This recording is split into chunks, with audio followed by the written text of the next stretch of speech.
दूर कहीं एक शांत घास के मैदान पर बैठा सुयांग एक जादुई प्रोजेक्शन के जरिए ये सब होते हुए देख रहा है। उसके लिए शिवा नेशन की चॉइस साफ है। वो ताकत या पावर के लिए अबिस ज्वाइन नहीं कर रहे हैं। वो डर और कमजोरी की वजह से उसकी तरफ भाग रहे हैं। इस तरह का मूव कोई स्ट्रैटेजी नहीं है, ये बस सीधा एक ट्रैप में चलने जैसा है। सुयांग जादुई प्रोजेक्शन को देखता रहता है। सलाखों के पीछे अटल कमजोर और हारा हुआ लग रहा है। सुयांग धीरे से अपना सिर हिलाता है। इतनी सारी प्लानिंग के बाद भी अटल सबसे जरूरी सच गेस नहीं कर पाया। सुयांग गेम का बस कोई आम प्लेयर नहीं है, वो डीमन अबिस का रूलर है। ये सीक्रेट अकेला ही सब कुछ पलटकर रख देता है। उसे ये सिचुएशन काफी अम्यूजिंग लगती है। अटल ने शिवा नेशन को डीमन फैक्शन की तरफ धकेलने के लिए सारा काम कर दिया है। अब अगर वो सच में डिफेक्ट करते हैं तो वो सीधा सुयांग के हाथों में गिरेंगे। वो कंट्री उसका होगा, वो उन्हें जैसे चाहे वैसे कंट्रोल करने के लिए फ्री होगा। उसके लिए ये कोई थ्रेट नहीं है, ये एक गिफ्ट है, एक बहुत ही जेनरस गिफ्ट। अटल अब ब्लेम ले सकता है। सुयांग को कोई गिल्ट फील नहीं होता। वो मानता है कि अटल ने ये रास्ता अपने लिए खुद बनाया है और अब उसे आखिर तक इस पर चलना ही होगा। उसके ख्याल एल्फ किंगडम की तरफ मुड़ते हैं। लिलिथ के अलावा सुयांग को एल्व्स में कुछ भी खास नहीं दिखता। उसे लगता है कि उनमें बहुत ज्यादा प्राइड है। उनमें से कई ऐसे एक्ट करते हैं जैसे वो बाकी सबसे बेहतर हैं। वो अपने एरोगेंस को एक ताज की तरह पहनते हैं। बाहर से ऐसा लगता है कि उन्हें यकीन है कि उन सबके पास लूसीफर जैसी पावर है, लेकिन सच्चाई में वो बस एक फेडिंग रेस हैं जिनके पास कभी गॉड लेवल वॉरियर्स हुआ करते थे। सुयांग को कोई डर नहीं है। एक बार जब वो ओरिजिनल सिन मोनार्क बन जाएगा और गॉडहुड में कदम रखेगा तो उसका प्लान है उस प्राइड को तोड़ना। वो चाहता है कि एल्फ सीखें कि असली रूलर कौन है। उसके लिए एक और एल्वन रेस को एनस्लेव करना बस आगे बढ़ने का एक और स्टेप है। अब सीन बदलता है। सुयांग डीमन सिटी में खड़ा है। ऊपर आसमान काला है और बिल्डिंग्स ईविल एनर्जी से ग्लो कर रही हैं। उसके सामने एक डीमन का जाइंट स्टैच्यू खड़ा है। उसके आसपास छोटे डीमंस अपने काम करते हुए इधर उधर आ जा रहे हैं। वो अपने एक्शंस पर रिफ्लेक्ट करता है। एक लंबे समय से वो केयरफुल रहा है कि वो बहुत तेजी से ग्रो न करे। वो होली सिटी का ध्यान अपनी तरफ नहीं खींचना चाहता था, लेकिन वो क्वेश्चन अब खत्म हो चुका है। अब उसे छुपने की जरूरत नहीं है। वो डेमीगॉड लेवल की तरफ तेजी से बढ़ने के लिए तैयार है। पास ही डीमनिक प्रीस्टेस आगे बढ़ती है। उसके शब्दों में डाउट है। वो समझ नहीं पा रही कि डीमन मोनार्क ने सुयांग जैसे किसी को क्यों चुना। वो इतने बड़े रोल के लिए बहुत कमजोर लगता है। सुयांग बिना किसी इमोशन के जवाब देता है। वो एक्सप्लेन नहीं करता, वो बस ऑर्डर्स देता है। उसका काम उस पर सवाल उठाना नहीं है। डीमन प्रीस्टेस लिलिथ अपना सिर झुका लेती है। वह जोर से हाँ बोलती है, लेकिन अंदर ही अंदर उसके ख्याल कड़वे हैं। वो अभी भी इसे एक्सेप्ट नहीं कर पा रही है। वो इस बात को कर्ज करती है कि प्रॉक्सी को लाने के लिए उसकी जगह लूसीफर को चुना गया। वो रोल उसका हो सकता था। अब वो पीछे रह गई है, रिग्रेट और जेलसी से भरी हुई। प्रोसेस शुरू होता है। सुयांग के सामने खड़ा बड़ा डीमन स्टैच्यू स्ट्रॉन्ग जादुई एनर्जी के साथ ग्लो करने लगता है। उसके चारों तरफ माना की वेव्स उठती हैं, मोटी और ताकतवर। उसके सामने एक सिस्टम नोटिफिकेशन आता है। ये कंफर्म करता है कि वो लेवल 100 पर पहुंच गया है।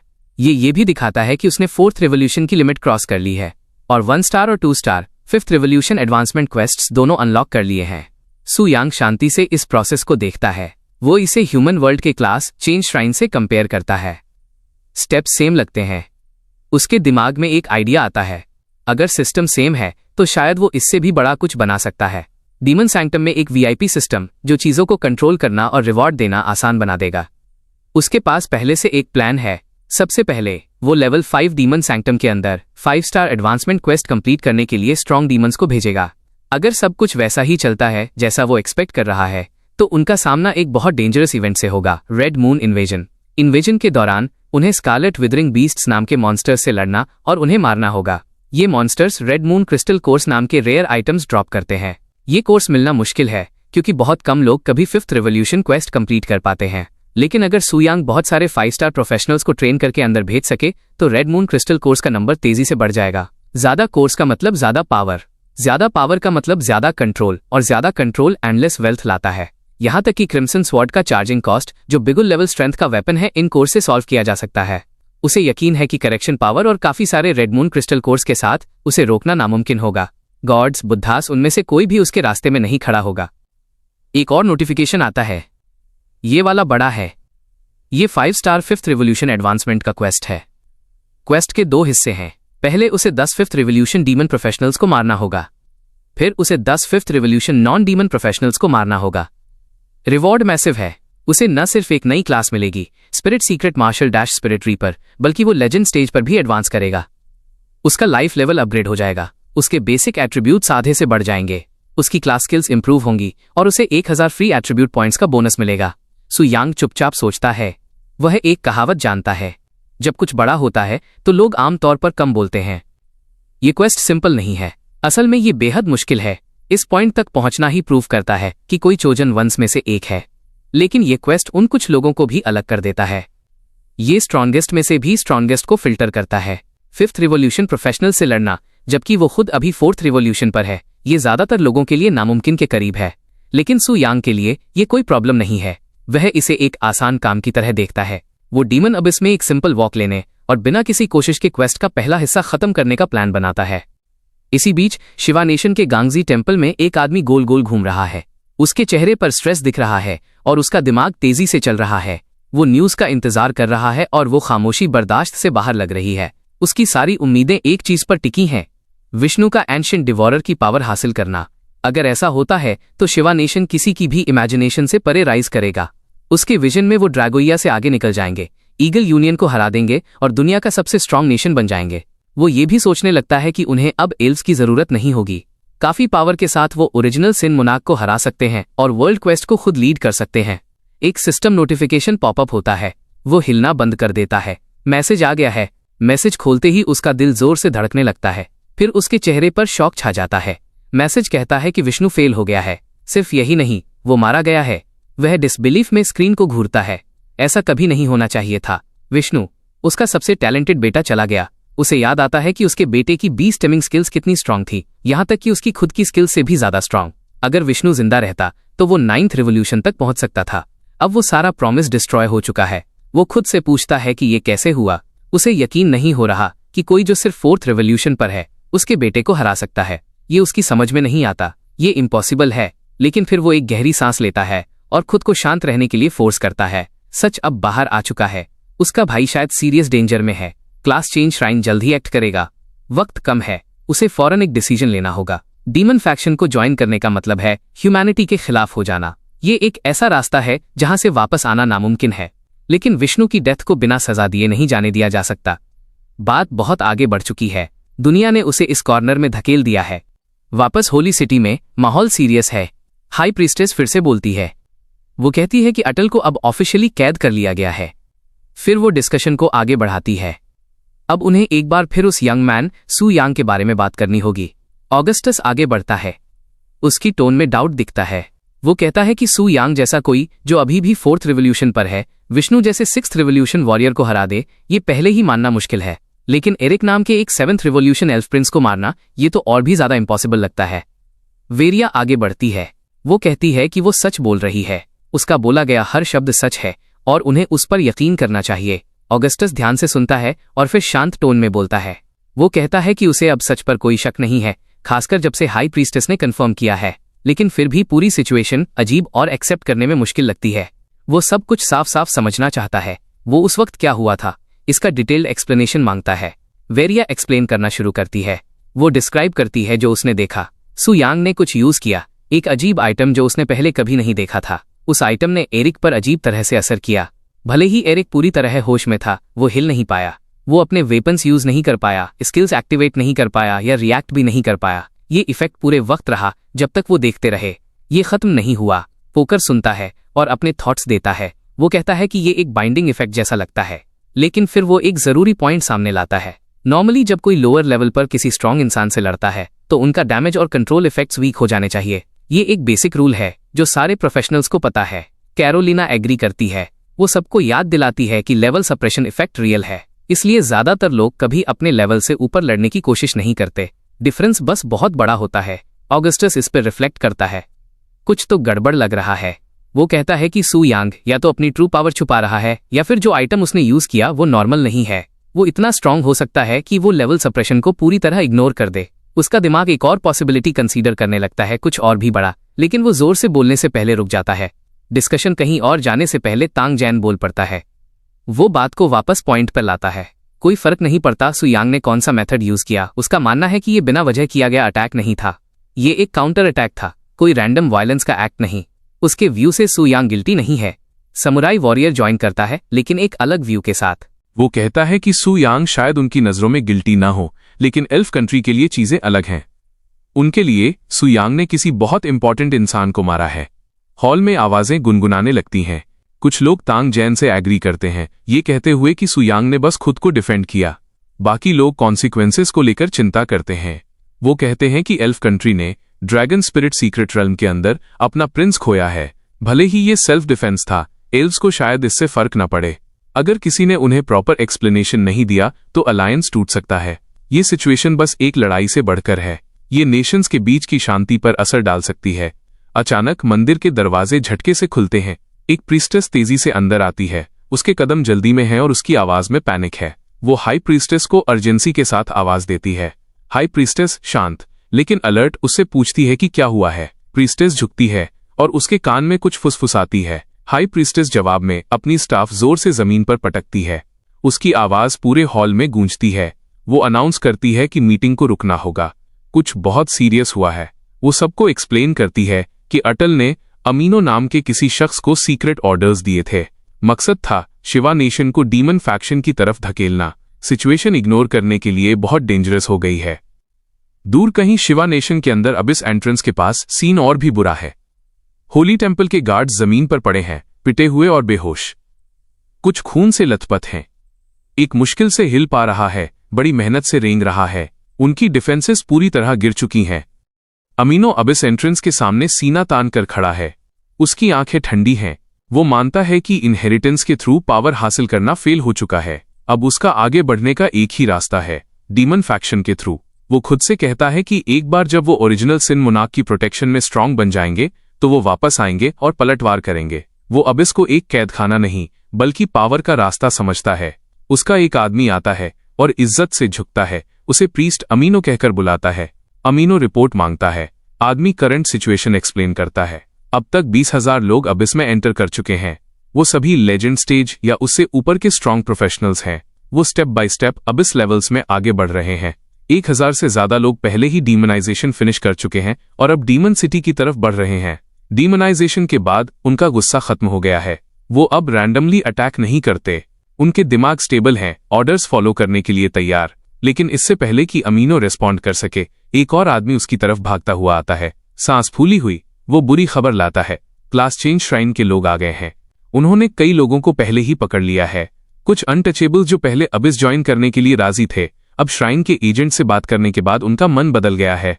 अमीनो का चेहरा सख्त हो जाता है। वो पूछता है कि क्या इंपॉर्टेंट ग्रुप्स में से कोई ब्राह्मण्स या क्षत्रियास अभी भी बचे हैं। आदमी एक घुटने पर बैठ जाता है। वो कहता है कि 70% ब्राह्मण्स पहले ही क्रॉस कर चुके हैं। क्षत्रियास के लिए सिर्फ 60% ही निकल पाए हैं।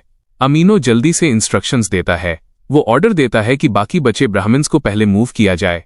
फिर वो कहता है कि बचे हुए क्षत्रियास को अभी भी ओबीडियंट अनटचेबल्स को लीड करना होगा और क्लास चेंज श्राइन का रास्ता रोकना होगा। वक्त खरीदना अब अकेला ऑप्शन है। दोनों आदमी अपनी सहमति चिल्लाते हैं और ऑर्डर्स पूरा करने के लिए भाग जाते हैं। अमीनो पीछे रह जाता है और रिफ्लेक्ट करता है। वो जानता है कि अनटचेबल्स क्लास चेंज श्राइन को रोक नहीं सकते। वो ये भी जानता है कि इस मूव में कई क्षत्रियास मारे जाएंगे, लेकिन उसके लिए ये सैक्रिफाइस जरूरी है। उसकी आंखें अबिस की तरफ देखती हैं। वो शांत गुस्से के साथ बोलता है, जो कुछ भी उससे छीना गया है उसका प्लान है वो सब वापस पाना। अभी नहीं, लेकिन जल्द ही। अभी के लिए उसे अबिस में पीछे हटना होगा और तैयारी करनी होगी। डीमन अबिस की 20th लेयर के अंदर शिवा नेशन के ज्यादातर लोगों ने अब अपना ट्रांसफॉर्मेशन कंप्लीट कर लिया है। एरिया अजीब लग रहा है, लेकिन नई एनर्जी से भरा हुआ। उनमें से कई अपने बदलाव के बारे में बात करने लगते हैं। एक इंसान मुस्कुराता है और कहता है कि डीमन बनने के बाद उसके स्टैट्स लगभग 4% बढ़ गए हैं। दूसरा इंसान हंसता है और कहता है कि उसे और भी ज्यादा मिला, लगभग 6%। वो सब एक्साइटेड लग रहे हैं, अपनी नई ताकत पर घमंड करते हुए, और आवाजें जुड़ती हैं।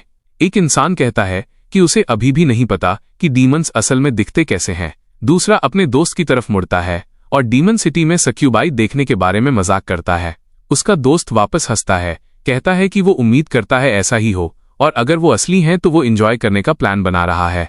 फिर कोई उनके शिफ्ट के पीछे की वजह का जिक्र करता है। वो कहता है कि ये क्लास चेंज श्राइन था जो ड्रैगन्जिया के साथ मिलकर काम कर रहा था, जिसने शिवा नेशन को इस सिचुएशन में धकेला। उसकी आवाज में गुस्सा है। उसे लगता है कि ड्रैगोजिया शिवा नेशन की प्रोग्रेस से जलता है और उन्हें स्लो करने की कोशिश कर रहा है। उसका दोस्त हाँ में सिर हिलाता है। वह कहता है कि इससे कोई फर्क नहीं पड़ता। एक बार जब वो ओरिजिनल सिन किंग्स की पावर के नीचे स्ट्रांग हो जाएंगे तो वो पलटवार कर सकते हैं। उसका पहला गोल ड्रैंजिया के लोगों को हराना होगा। एक और आदमी जुड़ता है और एक अफवाह शेयर करता है। वो कहता है कि एल्फ कंट्री शिवा नेशन को अच्छी नजर से देखता है। उसे यकीन है कि जब दोनों नेशंस अलायंस बनाएंगे तो शिवा नेशन का स्टेटस और भी ऊंचा हो जाएगा। उनकी बातचीत अचानक रुक जाती है जब एक अजनबी उनकी तरफ चलता हुआ आता है। सु यांग परछाइयों से बाहर निकलता है। ग्रुप उसे घूरता है। एक आदमी पूछता है कि वो कौन है। सु यांग एक प्लेफुल जवाब देता है और कुछ भी साफ नहीं कहता। आदमी चिढ़ जाता है। बिना किसी वार्निंग के वो सु यांग की तरफ एक फ्लेम अटैक भेजता है। फ्लेम्स कांटेक्ट पर एक्सप्लोड होती हैं और धुआं पूरे एरिया में भर जाता है। लेकिन जब धुआं छंटता है सु यांग वहां पूरी तरह ठीक खड़ा है। उसकी हेल्थ अनटच्ड है। नंबर पूरा 100% दिखाता है, बिल्कुल कोई डैमेज नहीं। फिर वो शांति से बोलता है। वो भीड़ से कहता है कि चिंता न करें, वो वहां लड़ने नहीं आया है। वो कहता है कि वो डीमन सिटी से भेजा गया एक गाइड है जो नए मेंबर्स को उनका रास्ता ढूंढने में मदद करने आया है। शिवा नेशन के लोग गाइड शब्द के बारे में सोचते हैं। ये जाना पहचाना लगता है और वो रिलैक्स होने लगते हैं। सु यांग और एक्सप्लेन करता है। वो कहता है कि वो डीमन फैक्शन ज्वाइन करने वाले पहले लोगों में से एक था। डीमन हाई प्रीस्ट ने उसे दूसरों को गाइड करने का काम दिया। उसका रोल उन्हें अबिस के थ्रू सेफली मूव करने और डीमन सिटी तक पहुंचने में मदद करना है। ग्रुप का लीडर हाँ में सिर हिलाता है। अब सब कुछ समझ में आता है। वो फॉलो करने का सिग्नल देता है। वह सु यांग से रास्ता दिखाने को कहता है। सु यांग शांत एक्सप्रेशन के साथ आगे चलता है और ग्रुप को अपने पीछे आने को कहता है। शिवा नेशन का ग्रुप करीब से फॉलो करता है। वो उन्हें घुमावदार रास्तों से अबिस में और गहराई तक ले जाता है जब तक कि वो डार्क एनर्जी से ग्लो करती एक बड़ी सिटी तक नहीं पहुंच जाते। वो एंट्रेंस के सामने रुकता है और उनकी तरफ मुड़ता है। वो एक्सप्लेन करता है कि ये जगह डीमन सिटी है। जैसे जैसे डीमन फैक्शन ग्रो करता रहेगा ऐसी और सिटीज अपीयर होंगी। वो इसे रियल वर्ल्ड की होली सिटी से कंपेयर करता है जो क्लास चेंज श्राइन से जुड़े लोगों के लिए सेंट्रल जगह है। फिर वो उन्हें सिटी के बीच में खड़े एक लंबे स्टैच्यू तक गाइड करता है। वो एक्सप्लेन करता है कि ये डीमन सेंट स्टैच्यू है। अभी के लिए ये डीमन फैक्शन प्रोफेशनल्स के लिए अकेला रिसरेक्शन पॉइंट है। अगर उनकी साइड से कोई मरता है तो वो यहाँ वापस आ सकते हैं। ग्रुप का लीडर दिलचस्पी से चारों तरफ देखता है। वो इम्प्रेस्ड लगता है। वो कहता है कि डीमन अबिस उसकी उम्मीद से कहीं ज्यादा एक्साइटिंग है। वह सु यांग की तरफ मुड़ता है और पूछता है कि वो कहाँ से है। वो जानना चाहता है कि क्या सु यांग साकुरा कंट्री बांगजी या ड्रैंजिया से है। सु यांग जवाब देता है कि वह ड्रैंजिया से है। लीडर मुस्कुराता है और ज्यादा रिलैक्स लगता है। वह कहता है कि ड्रैंजिया के एक साथी को देखकर अच्छा लगा। उसकी टोन फ्रेंडली है, ऑलमोस्ट कुछ ज्यादा ही कैजुअल। ग्रुप में एक और इंसान बोल पड़ता है। वो सु यांग से पूछता है कि क्या इस सिटी में कोई स्पेशल रूल्स हैं। रूल्स जैसे रियल वर्ल्ड में होते हैं जहां प्रोफेशनल्स को सिटीज के अंदर एक दूसरे से लड़ने की परमिशन नहीं होती। सु यांग कंफर्म करता है कि डीमन सिटी के अंदर रूल्स हैं। फाइटिंग मना है। जो कोई भी लड़ाई शुरू करेगा उसे डीमन हाई प्रीस्ट द्वारा सजा दी जाएगी। वो कहता है कि सजा खौफनाक है और कोई भी उसका सामना नहीं करना चाहेगा। फिर लीडर एक और सवाल पूछता है। वो जानना चाहता है कि सिटी के बाहर क्या होता है। सु यांग जवाब देता है कि अबिस में ऐसे कोई रूल्स नहीं हैं। सिटी वॉल्स के बाहर ताकतवर कमजोर पर राज करते हैं। वहां कोई रहम नहीं है। लीडर यह सुनता है और मुस्कुराता है। उसका दिमाग पहले ही पावर और कंट्रोल के फ्यूचर हंट्स के बारे में सोच रहा है। अचानक उसका एक आदमी कुछ अजीब नोटिस करता है। सु यांग चुपचाप कुछ कर रहा है। वो एक छोटी तलवार पकड़े हुए है और धीरे धीरे उसे साफ कर रहा है। आदमी पूछता है कि वो क्या कर रहा है। सु यांग अपना सिर उठाता है। उसकी आवाज शांत है। उसके चेहरे पे कोई इमोशन नहीं है। वो कहता है कि वो उन्हें मारने के लिए तैयार हो रहा है। फिर एक स्मूथ मोशन में वो आगे बढ़ता है और अपनी ब्लेड घुमाता है। लीडर का सिर एक सिंगल क्लीन स्ट्राइक में गिर जाता है। आदमियों में से एक शॉक में चिल्लाता है, ये सोचते हुए कि सु यांग कोई क्रूल ट्रिक खेल रहा है। बाकी लड़ने के लिए तैयार होते हैं। गुस्सा और डर तेजी से बढ़ रहा है, लेकिन वो बहुत स्लो है। सु यांग उनकी आंखों के फॉलो करने से भी तेज मूव करता है। उसकी ब्लेड हवा को परफेक्ट प्रिसिजन के साथ काटती है। पलक झपकते ही और सिर जमीन पर गिर जाते हैं। सिर्फ एक आदमी जिंदा बचता है। वो बहादुर नहीं है। वो पीछे रेंगता है, आधा बैठा हुआ एक कोने में कांप रहा है। उसकी आवाज डर से भरी है जब वो सु यांग से रुकने की भीख मांगता है। वो पूछता है कि क्या सु यांग का दिमाग खराब हो गया है और उसे रूल्स के बारे में याद दिलाता है, सिटी के अंदर अटैक करने के लिए डीमन हाई प्रीस्ट से मिलने वाली सजा के बारे में। सु यांग धीरे धीरे उसकी तरफ चलता है। उसकी आवाज शांत और स्थिर रहती है। वो एक्सप्लेन करता है कि ये सच है कि डीमन हाई प्रीस्ट उन्हें सजा देता है जो डीमन सिटी के अंदर रूल्स तोड़ते हैं, लेकिन इस केस में सु यांग रूल्स फॉलो नहीं करता, वो खुद रूल्स है। फिर एक तेज आवाज होती है, स्ट्राइक की चमक और खून जमीन को कवर कर लेता है। आखिरी आदमी तुरंत मर जाता है, उसकी फरियाद भुला दी जाती है। कुछ पल बाद शिवा नेशन के सारे मरे हुए प्रोफेशनल्स डीमन रिसरेक्शन पॉइंट पर फिर से अपीयर होते हैं। उनके चेहरे दहशत से भरे हैं। कोई सोचने के लिए नहीं रुकता, वो बस भागते हैं। पैनिक हावी हो जाता है जैसे ही वो एक दूसरे को चिल्लाते हैं। उनका गोल साफ है, लॉर्ड अमीनो को ढूंढो और रिपोर्ट करो कि अभी क्या हुआ। लेकिन वो इतने तेज नहीं है। उनके आगे हवा में फ्लोट करते हुए सु यांग पहले से वहां इंतजार कर रहा है। उसकी आवाज उनके पैनिक को चीर देती है। वो उन्हें कहता है कि वो छोड़कर नहीं जा रहे हैं, क्योंकि वो आ गए हैं तो वो रहेंगे। इससे पहले कि कोई रिस्पॉन्ड कर सके, वो फिर से स्ट्राइक करता है। एक एक करके वो गिर जाते हैं। एक सिस्टम नोटिफिकेशन अपीयर होता है। ये उसके क्वेस्ट का करंट प्रोग्रेस दिखाता है। उसने अब डीमन फैक्शन के 5th रिवोल्यूशन प्रोफेशनल्स के खिलाफ 5 किल्स कंप्लीट कर लिए हैं। दूसरा हिस्सा, non demon 5th revolution professionals को मारना, अभी भी अनटच्ड है। सु यांग अपडेट देखता है और चुपचाप खुद से सोचता है, शिवा नेशन के लोग इस टास्क को खत्म करने में उसकी मदद करने के लिए काफी से ज्यादा हैं। वो तब तक शिकार करते रहने का प्लान बनाता है जब तक क्वेस्ट कंप्लीट नहीं हो जाता। वो एक दिन के अंदर 5th रिवॉल्यूशन एडवांसमेंट खत्म करना चाहता है। अपने कदमों में बिना किसी जल्दबाजी और अपने दिल में बिना किसी शक के सु यांग आगे बढ़ता है। उसकी मूवमेंट्स स्मूथ, शार्प और पावर से भरी हैं। उसके पीछे शिवा नेशन का एक और ग्रुप मिटाया जा चुका है, सिर्फ खामोशी और राख छोड़कर। लंबे डीमनिक स्टैच्यू के सामने खड़े होकर सु यांग रिफ्लेक्ट करता है कि शिवा नेशन के लोग अभी भी अबिस में एंटर करना जारी रखे हुए हैं। वो जानता है कि ये उसके लिए क्लास चेंज क्वेस्ट खत्म करने के लिए काफी से ज्यादा है। दूर ढूंढने की कोई जरूरत नहीं है, वो सीधा उसके पास आ रहे हैं। वो अपना हाथ उठाता है। उसकी हथेली में एक पर्पल फ्लेम अपीयर होती है, ठंडी एनर्जी के साथ जलती हुई। बिना किसी हिचकिचाहट के वो उसे एक और ग्रुप पर रिलीज कर देता है। आग उन्हें सेकंड्स में निगल लेती है। एक और बैच गया। वो फोकस्ड रहता है। वो खुद को याद दिलाता है कि अभी भी काम करना बाकी है। 5th रिवॉल्यूशन एडवांसमेंट क्वेस्ट दिन खत्म होने से पहले कंप्लीट होना चाहिए। शिकार जारी रहता है। दूर से डीमन प्रीस्टेस लिलिथ उसे देखती है। उसकी आंखें सु यांग पर टिकी हैं। वो हर मूवमेंट को स्टडी करती है। अपने दिमाग में वो रिफ्लेक्ट करती है कि मोनार्क की चॉइस सच में अजीब है। सु यांग सिर्फ 4th रिवॉल्यूशन पर होने के बावजूद अपने से 2 रैंक्स ऊपर के लोगों को मारने की पावर रखता है। ये इम्पॉसिबल होना चाहिए। फिर भी वो मोनार्क के गोल को पूरी तरह नहीं समझती। शायद सु यांग को मोनार्क को तेजी से अवेकन करने में मदद करनी है, लेकिन उसे डाउट है कि कोई जो इतना कमजोर और आम दिखता है ऐसा रोल निभा सकता है। सु यांग रुकने का कोई साइन नहीं दिखाता। उसकी मारने की स्पीड बढ़ जाती है। अब एक टूल उसके आसपास मंडराता है, एक मूविंग एरो। उसकी मदद से वो टारगेट्स को और भी तेजी से क्लियर करता है। एक सिस्टम नोटिफिकेशन पॉपअप होता है। ये उसकी प्रोग्रेस कंफर्म करता है। क्वेस्ट का पहला हिस्सा हो गया है। 5th revolution demon faction professionals मारे जा चुके हैं। वो आगे देखता है। अब दूसरा हिस्सा शुरू होता है। 5th revolution non demon professionals. Moving arrow एक साइलेंट गार्ड की तरह उसका चक्कर लगाता है। वो सिस्टम मेन्यू खोलता है और सोचने लगता है। अब इसकी शैलो लेयर्स में शिवा नेशन के अभी भी कई ब्राह्मण नोबल्स हैं जिन्होंने डीमन ट्रांसफॉर्मेशन कंप्लीट नहीं किया है। वो परफेक्ट टारगेट्स हैं, लेकिन एक प्रॉब्लम है। अगर वो उन्हें मारता है तो वो अबिस में रिसरेक्ट नहीं होंगे। इसके बजाय वो शिवा नेशन में क्लास चेंज श्राइन पर वापस लौटेंगे। वहां से वो झूठी कहानियां फैला सकते हैं, मुसीबत खड़ी कर सकते हैं। वो ऐसा होने नहीं दे सकता।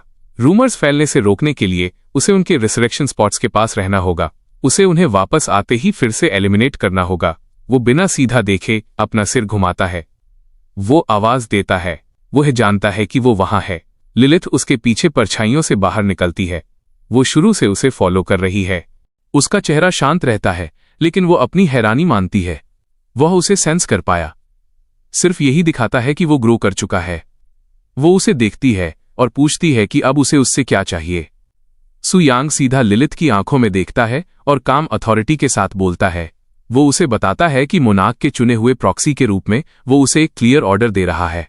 वो उसे इंस्ट्रक्ट करता है कि सिटी के सारे डीमन प्रोफेशनल्स को एक क्वेस्ट इश्यू करे। गोल सिंपल है, अब इसकी शैलो लेयर्स में जाओ और 10 अनट्रांसफॉर्म्ड फिफ्थ रिवोल्यूशन ब्राह्मण नोबल्स को मार दो। लिलिथ अपनी टोन रिस्पेक्टफुल रखती है, ऐसे जवाब देती है जैसे वो ऑर्डर्स फॉलो कर रही हो, लेकिन अपने दिमाग में वो खुश नहीं है। वो चुपचाप खुद से शिकायत करती है। वो इंसल्टेड फील करती है इतने कमजोर इंसान के द्वारा बॉस किए जाने पर। फिर भी क्योंकि कमांड मोनार्क की तरफ से आया है, वो बस इस बार ओबे करने का फैसला करती है। कुछ ही पलों में नोटिफिकेशंस की एक लहर सिटी के हर डीमन प्रोफेशनल तक पहुंचती है। वो सब एक पल के लिए रुकते हैं अपने सिस्टम्स चेक करने के लिए। फिर वो एक्साइटेड चेहरों के साथ एक दूसरे से फुसफुसाने लगते हैं। एक हंसता है और कहता है कि नई क्वेस्ट आ गई है। दूसरा मजाक करता है कि उनके बॉस को शायद ब्राह्मण्स बिल्कुल पसंद नहीं है। तीसरा सबको ज्वाइन करने के लिए एनकरेज करता है। एनर्जी से भरा प्रोफेशनल्स का ग्रुप अब इसके शैलोज की तरफ दौड़ता है। उन्हें जल्दी ही ब्राह्मण नोबल्स मिल जाते हैं। बिना किसी हिचकिचाहट के वो अटैक करते हैं। ब्राह्मण सरप्राइज में पकड़े जाते हैं और पैनिक करते हैं। वो हर दिशा में भागते हैं, चिल्लाते हुए और पूछना चाहते हैं कि उन्हें टारगेट क्यों किया जा रहा है। उनमें से एक रहम की भीख मांगता है, कहता है कि वो पहले से ही डीमन फैक्शन का हिस्सा है, लेकिन जवाब ठंडा है। डीमन प्रोफेशनल बस माफी मांगता है और फिर स्ट्राइक करता है। जल्द ही ब्राह्मण्स मर जाते हैं और फिर से रिसरेक्ट होते हैं। इस बार वो अबिस में नहीं बल्कि शिवा नेशन के अंदर रिसरेक्शन पॉइंट पर वापस दिखाई देते हैं। उनके चेहरे गुस्से और फ्रस्ट्रेशन से लाल हैं। उनमें से एक डीमन प्रोफेशनल्स को कर्स करता है, उन्हें पागल कहता है। दूसरे को प्रॉब्लम समझ में आती है। उन्हें अब अगर अबिस में फिर से एंटर करना है तो क्लास चेंज श्राइन की डिफेंसेस से गुजरना होगा। वो जगह अब भारी सिक्योरिटी में होगी। तीसरे के पास एक आइडिया है। वो शूद्रों को ह्यूमन शील्ड्स की तरह यूज करने का सजेशन देता है। उसका दोस्त एग्री करता है। उसे लगता है कि श्राइन के सोल्जर्स अटैक नहीं करेंगे अगर उनके सामने इनोसेंट होस्टेजेस होंगे। एक और क्रूर तरह से मुस्कुराते हुए ऐड करता है कि अनटचेबल्स वैसे भी बस टूल्स हैं। उसके दिमाग में री एंट्री के लिए उन्हें सैक्रिफाइस करना पूरी तरह एक्सेप्टेबल है। वो यहां तक मानता है कि उन्हें इस तरह यूज होने पर गर्व होना चाहिए, लेकिन इससे पहले कि वो आगे कुछ प्लान कर सकें, एक तलवार हवा को काटती है। एक सिंगल मोमेंट में उनके सिर गिर जाते हैं। खून जमीन पर फैल जाता है। सु यांग वहां खड़ा है, हाथ में तलवार लिए। उसकी आंखें स्थिर हैं। वो उन्हें गिरते हुए देखता है और चुपचाप रिफ्लेक्ट करता है। पहले उसे थोड़ा गिल्टी फील हुआ था, लेकिन अब उनके शब्द सुनने के बाद उसे कुछ फील नहीं होता। ये लोग पेस्ट से बढ़कर कुछ नहीं है। उन्हें हटाना दुनिया पर एहसान करना है। शिवा नेशन के लोग एक बार फिर रिसरेक्ट होते हैं। उनके चेहरे थके हुए और खौफ से भरे हैं, लेकिन इससे पहले कि वो कोई प्लान बना सकें, सु यांग उन्हें वहां से देख लेता है जहां वो खड़ा है। उसकी टोन कैजुअल है। वो बस कहता है कि असेंबली लाइन वर्क कंटिन्यू करने का वक्त आ गया है। वक्त गुजरता है। 1 घंटे बाद उसके सामने एक सिस्टम नोटिफिकेशन अपीयर होता है। Quest progress bar full completion दिखाता है। 10 demon faction professionals done, 10 non demon faction professionals done. दोनों ऑब्जेक्टिव्स कंप्लीट। सु यांग अपने आसपास बिखरी हुई लाशों के बीच शांति से खड़ा है। वह सब शिवा नेशन से हैं। खून जमीन पर धब्बे डाल रहा है। वो चारों तरफ देखता है और बिना किसी इमोशन के बोलता है, काम हो गया, न ज्यादा न कम। एक और नोटिफिकेशन पॉपअप होता है। इस बार ये और भी इंपॉर्टेंट है। ये कंफर्म करता है कि 5th revolution advancement quest finish हो गया है। लेकिन बस यही नहीं है। एक हिडन क्लास चेंज क्वेस्ट तुरंत एक्टिवेट होता है। ये एक secret series song of darkness का पार्ट 3 है। क्वेस्ट इंट्रोडक्शन छोटा है लेकिन मतलब से भरी हुई। ये एक ब्लड ब्लेस रिचुअल की बात करता है जो लोगों को पावर के साथ टेम्प्ट करता है। जो उस पावर का पीछा करते हैं वो और पाने की चाह में अंधेरे में गहरा गिरते जाते हैं। रिक्वायरमेंट अगली अपीयर होती है। सु यांग को अकेले अबिस की एक डीप लेयर में जाना होगा। वहां उसे अबिस रोड नाम के एक नेटिव डीमन बॉस को मारना होगा। ये बॉस स्टार रैंक का है, बहुत पावरफुल। उसे मारने के बाद सु यांग को क्रिस्टल कोर ड्रॉप्स लेने होंगे और उसे रात की पावर के साथ फ्यूज करना होगा। सु यांग हल्का सा मुस्कुराता है। फाइनली वो हिडन क्वेस्ट जिसका वो इंतजार कर रहा था आ गया है। वो अपने पिछले हिडन क्वेस्ट के बारे में सोचता है। उस वक्त उसे रॉक अबिस अर्थ ड्रैगन से एसेंस ब्लड कलेक्ट करना था, लेकिन उसने उसे ब्लैक ड्रैगन एसेंस ब्लड से रिप्लेस कर दिया था। इस बार इसमें रैथ इन्वॉल्व है। वो सोचता है कि क्या वो कोर स्किप कर सकता है और सीधा ओरिजिनल सिन मोनार्क की डार्क ओरिजिन पावर यूज कर सकता है। वो रिजल्ट इमेजिन करता है। अगर वो काम करता है तो पावर गेन नॉर्मल लिमिट से परे होगा। वो सोचना बंद करता है और अगले टारगेट की तरफ बढ़ता है। एक बड़ा दरवाजा आगे खड़ा है। वो उसे खोलता है और पर्पस के साथ अंदर कदम रखता है। अंदर वो एक क्रिएचर समन करता है, एक मैसिव लेजेंडरी ब्लैक ड्रैगन। जानवर एक जोर की दहाड़ के साथ अपीयर होता है, उसकी मौजूदगी जमीन को हिला देती है। पास ही डीमन प्रोफेशनल्स में से एक उस जाइंट ड्रैगन को देख लेता है। उसकी आंखें फटी रह जाती हैं, डर तुरंत हावी हो जाता है। वो मुड़ता है और भागना शुरू करता है, दूसरों को चिल्लाते हुए। वह एक बात पक्की तरह जानता है, ये बुरी खबर है। सु यांग आखिरकार अबिस की डीप लेयर पर पहुंचता है। उसके सामने अबिस रोड नाम का पावरफुल बॉस खड़ा है। ये एक स्टार रैंक नेटिव डीमन है जो ताकत से भरपूर है। इसका लेवल 150 पढ़ा जा रहा है। इसका शरीर बड़ा है और ग्लो कर रहा है, बहते हुए लावा से भरा हुआ। उसकी हर मूवमेंट हवा में गर्मी भेजती है। डीमन बॉस सु यांग को घूरता है और गुस्से से बोलता है। उसे यकीन नहीं हो रहा कि कोई यहां अकेले उसे चैलेंज करने आएगा। वो जानना चाहता है कि किसने उसके रूल को इंटरप्ट करने की हिम्मत की। सु यांग, शांत और कॉन्फिडेंट, अपनी लेजेंडरी स्वॉर्ड एक हाथ से पकड़ता है। उसका स्टेंस रिलैक्स्ड है, लेकिन उसकी आंखें शार्प हैं। वो इंट्रोडक्शंस की परवाह नहीं करता। वो बस स्टेट करता है कि उसके पास बेकार बातों के लिए वक्त नहीं है और वो लड़ने के लिए तैयार है। डीमन बॉस आग बबूला हो जाता है। वो चिल्लाता है, ये सोचते हुए कि सु यांग ओवर कॉन्फिडेंट है। उसका मुंह खुलता है और लावा की एक बड़ी बीम सीधा सु यांग की तरफ शूट होती है। अटैक हवा को जलाता हुआ निकलता है, चमकदार और जोर की आवाज के साथ। 5 मिनट्स गुजर जाते हैं। मैदान लगभग शांत है। माइटी डीमन बॉस अब जमीन पर फ्लैट पड़ा है, घायल और हाँफ रहा है। उसका शरीर जला हुआ और क्रैक्ड है। वो डिसबिलीफ में घूरता है। लावा और आग से पैदा हुआ एक क्रिएचर मुश्किल से टिका हुआ है। वह खुद से बड़बड़ाता है, यह समझने की कोशिश कर रहा है कि यह कैसे हुआ। वो सिल्वर ड्रैगन से कहीं ज्यादा टफ है, लेकिन ऐसा लगा नहीं कि इससे कोई फर्क पड़ा। सु यांग पास ही खड़ा है। वो अपना सिर हल्का सा झुकाता है और बॉस का मजाक उड़ाता है। वो पूछता है कि क्या सच में उसके पास ऑफर करने के लिए बस इतना ही था। उसकी आवाज शांत है, लेकिन उसकी टोन काटने वाली है। फिर बिना किसी वार्निंग के डीमन बॉस अपना मुंह फिर से खोलता है। उसकी आंखें ग्लो करती हैं। वो एक ट्विस्टेड स्माइल के साथ बोलता है, कहता है कि उसके पास अभी भी एक आखिरी मूव बचा है। वो लावा की एक और बीम अनलीश करता है, पहले से ज्यादा स्ट्रांग। ये वाला डिफेंस को पूरी तरह इग्नोर करता है। ये एक फाइनल सरप्राइज है जो मारे जाने के लिए बना है, चाहे कुछ भी हो। एक्सप्लोजन मैसिव है। धुआं एरिया में भर जाता है। एक पल के लिए सब कुछ शांत है, लेकिन फिर धुएं से एक आवाज आती है जो डीमन बॉस से पूछती है कि क्या उसका मजाक खत्म हो गया। सु यांग पूरी तरह अनहार्म्ड बाहर निकलता है। सिर्फ एक छोटी सी खरोंच दिखती है। उसका हेल्थ बार 98% कहता है। वो डीमन बॉस का मजाक उड़ाता है, उसे एक सिंपल सच याद दिलाता है, जब धुआं होता है तो चोट होनी चाहिए, लेकिन क्लियरली इस बार नहीं। डीमन बॉस बेबस पड़ा है, एक बच्चे की तरह हार में चिल्ला रहा है। उसे लगता है कि रोल्स रिवर्स हो गए हैं। उसे अब फाइट का बॉस फील नहीं हो रहा है। सु यांग मुस्कुराता है। वो बिना किसी हिचकिचाहट के आगे बढ़ता है। फिर एक क्लीन स्ट्राइक के साथ वो बैटल खत्म कर देता है। लड़ाई खत्म हो गई है और कोई शक नहीं बचा है। इस जगह का असली बॉस सु यांग है। सु यांग उस क्रिस्टल कोर को उठाता है जो उसे डीमन से मिला। वो उसे करीब से देखता है, नोट करता है कि ये वही क्रिस्टल कोर है जो हिडन क्वेस्ट में मेंशन किया गया था। वो थोड़ा इंडिफरेंट फील करता है, ये सोचते हुए कि पास्ट में वो इसके लिए एक्साइटेड होता, लेकिन अब ऐसा लगता है कि इससे ज्यादा फर्क नहीं पड़ता। वो कोर को अपनी इन्वेंट्री में सेव करता है, फिर अपने लेजेंडरी ब्लैक ड्रैगन पर कूद जाता है। वो खुद से ओरिजिनल सिन मोनार्क की पावर के बारे में सोचता है। इसे हासिल करने के लिए वो जानता है कि उसे अबिस के बॉटम तक जाना होगा, लेकिन वो अभी नहीं जा सकता। कनेक्शन रिफ्रेश नहीं हुआ है। तो अगर उसका अकेला ऑप्शन पहले ओरिजिनल सिन किंग्स को पावर देना है, तो जब वक्त आएगा वो पावर उसे ट्रांसफर कर देंगे। उसके पास कल तक इंतजार करने के अलावा कोई चॉइस नहीं है। बाद में डीमन सिटी में सु यांग अपने प्राइवेट रेजिडेंस पर पहुंचता है। डीमन वर्कर्स अपने टास्कस निपटाने में बिजी हैं। एल्फ प्रिंसेस उसे देख लेती है और तुरंत उसकी तरफ दौड़ती है, क्लियरली उसे देखकर राहत महसूस कर रही है। वो उससे पूछती है कि वो कहाँ है। सु यांग कैजुअली रेस्पॉन्ड करता है, उसे बताते हुए कि वो डीमन अबिस के अंदर डीप डीमन मेन सिटी में है। एल्फ प्रिंसेस स्टन्ड है। उसे मुश्किल से यकीन हो रहा है। वो पूछती है कि वो एक इंसान यहाँ कैसे हो सकता है।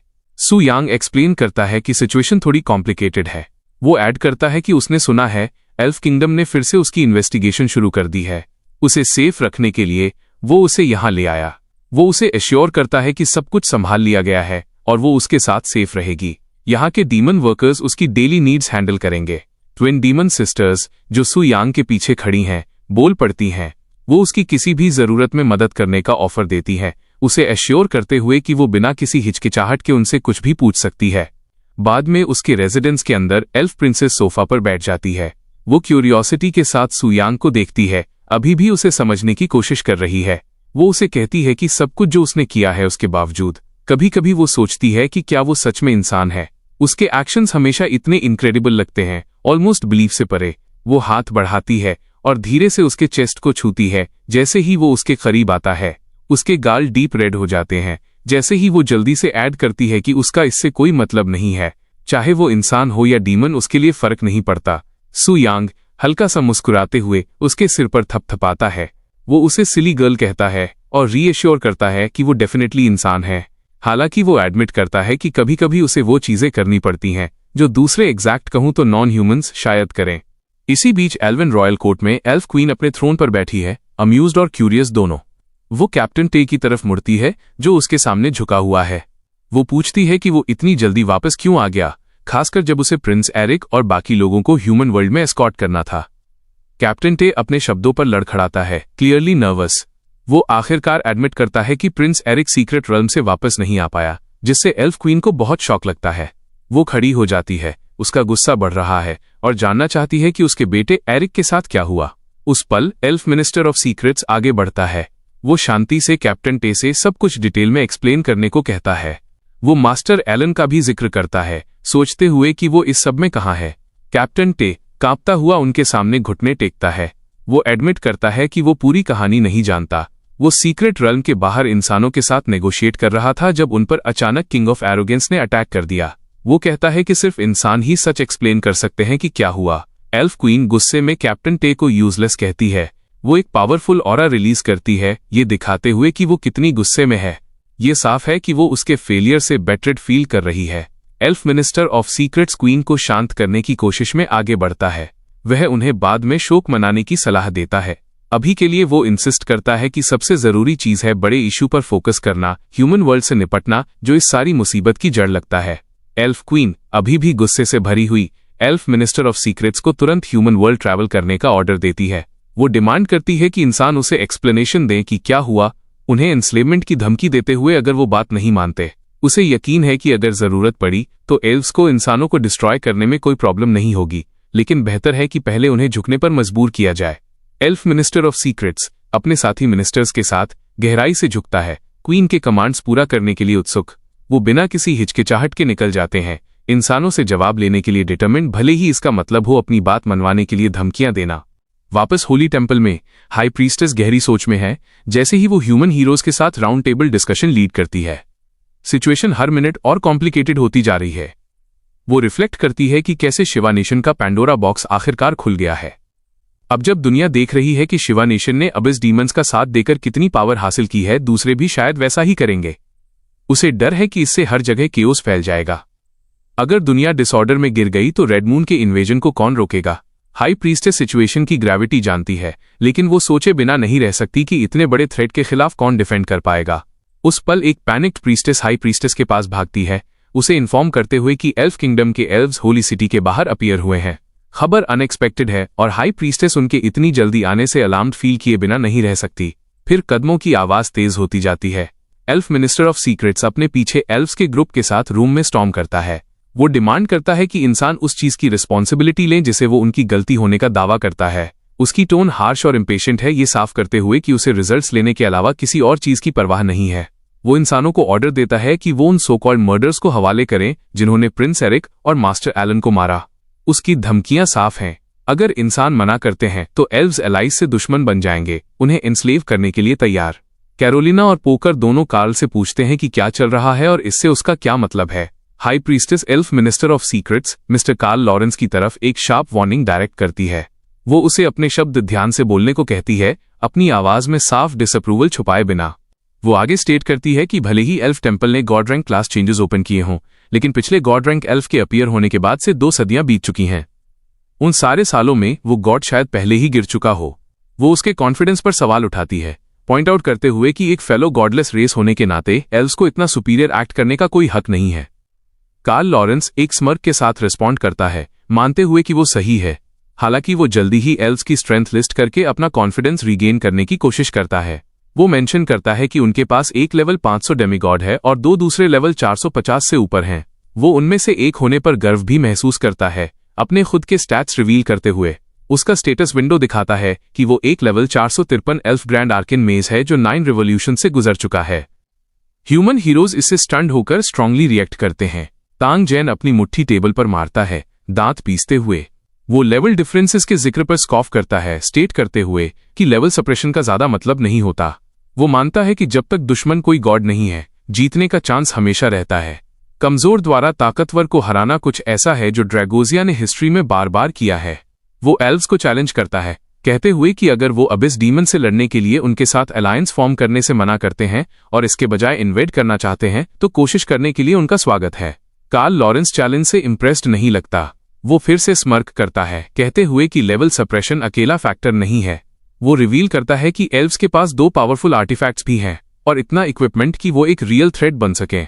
रूम का मूड बदल जाता है और ह्यूमन हीरोज के चेहरों पर होपलेसनेस का सेंस दिखता है जैसे ही वो एल्व्स की पावर की फुल एक्सटेंट रियलाइज करते हैं। कार्ल लॉरेंस क्लियरली टोन में शिफ्ट एंजॉय करते हुए पॉइंट आउट करता है कि ऐसा लगता है इंसान अब समझने लगे हैं। फिर वो शिवा नेशन के बारे में पूछता है, मेंशन करते हुए कि उसने कैप्टन टे को कहते सुना था कि वो सिंसियर थे। वो पूछता है कि मौजूदा इंसानों में से कौन शिवा नेशन को रिप्रेजेंट करता है। हाई प्रीस्टेस जल्दी रेस्पॉन्ड करती है, ये साफ करते हुए कि शिवा नेशन अब ह्यूमन वर्ल्ड से बिलोंग नहीं करता। वो कहती है कि उन्होंने खुद को डिग्रेड करना चूज किया है और ह्यूमैनिटी की तरफ पूरी तरह पीठ करके अबिस डीमंस के साथ अलाई कर लिया है। कार्ल लॉरेंस ठंडे अंदाज में हंसता है, इंसानों का मजाक उड़ाते हुए कि वो सोचते हैं कि वो यूनाइटेड हैं। वो कमेंट करता है कि ऐसी डिसरे देखना शर्म की बात है। वो डिमांड करता है कि कौन अलायंस सीक करने में सबसे सिंसियर है और मर्डरर को हवाले करने के लिए तैयार है। ताकुगावा हमेशा की तरह ओबीडियंट वर्कर खड़ा होता है और कार्ल लॉरेंस की तरफ चलता है। वो पॉइंट आउट करता है कि वो जानता है मर्डरर कौन है और तुरंत ड्रैगन्जिया के सु यांग का नाम लेता है। उसके शब्द हवा में लटक जाते हैं जैसे एक जहरीला तीर सीधा सु यांग पर निशाना लगाए हुए हो। तांग जैन गुस्से से भरा जल्दी खड़ा होता है, उसकी मुट्ठियां कसकर बंद हैं। उसके दांत गुस्से में पीसते हैं। जैसे ही वो ताकुगावा को घूरता है, उसे यकीन नहीं हो रहा कि उनकी साइड का कोई उन्हें इस तरह बेट्रे करेगा। ताकुगावा एक वेल ट्रेंड पेट की तरह एक्ट करते हुए ऐड करता है कि तांग जैन ड्रैगन्जिया का रिप्रेजेंटेटिव है और इंसानों में हाईएस्ट लेवल है। वो आगे एक्सप्लेन करता है कि ये तांग जैन की स्ट्रेंथ थी जिसकी वजह से उसने सु यांग को कार्ल लॉरेंस की वर्ल्ड भेजने के उनके डिसीजन को रिफ्यूज कर दिया। ताकुगावा के शब्द तांग जैन की पीठ में छुरा घोंपने जैसे लगते हैं, दिखाते हुए कि वो कार्ल लॉरेंस को खुश करने के लिए किस हद तक जाने को तैयार है। कार्ल लॉरेंस तांग जैन को देखता है, उसका चेहरा सख्त हो जाता है जैसे ही वो सीरियस टोन में पूछता है कि सु यांग कहाँ है। तांग जैन भले ही गुस्से में है, जवाब देने से मना कर देता है। उसके होंठ सिले हुए हैं। कार्ल लॉरेंस अब गुस्से से उबल रहा है, अपना अप्रोच बदलता है। वो एक फाइटिंग स्टेंस में शिफ्ट होता है और अपना आर्किन कन्वर्जेंस एक्टिवेट करता है, क्वेश्चनिंग के एक और भी फोर्सफुल मेथड के लिए तैयार होते हुए। कार्ल लॉरेंस वापस पूछता है कि क्या टैंग जेन मरना चाहता है और अपनी पावर दिखाकर उसे धमकी देता है। हाई प्रीस्टेस, जो ये सब देख रही थी, अपनी नजरें तेज करती है और कार्ल लॉरेंस से कहती है कि वो ट्राई कर सकता है, लेकिन ये उसके सोचने से कहीं ज्यादा मुश्किल होगा। उसकी आवाज में कॉन्फिडेंस साफ था और वो बिल्कुल भी डर नहीं रही थी। कार्ल लॉरेंस थोड़ा पीछे हटता है और इरिटेशन में अपनी टंग क्लिक करता है। फिर वो सीक्रेट रेल्म के सर्वाइवर्स के बारे में पूछता है कि वो कहाँ हैं। ताकुगावा, जो बस उन्हें खुश करना चाहता था, तुरंत उन 2 लड़कियों की तरफ इशारा करता है जो पास ही खड़ी थीं। वो क्लेम करता है कि ये वही हैं जो सु यांग के क्राइम्स के बारे में इंफॉर्मेशन दे सकती हैं। लेडी माकिको ये देखकर स्टन रह जाती है। उसे यकीन नहीं हो रहा था कि ताकुगावा, जो उनका अपना रिप्रेजेंटेटिव है, वो उन्हें धोखा देगा। उसकी आवाज कांप रही थी जब उसने पूछा कि वो ऐसा कैसे कर सकता है।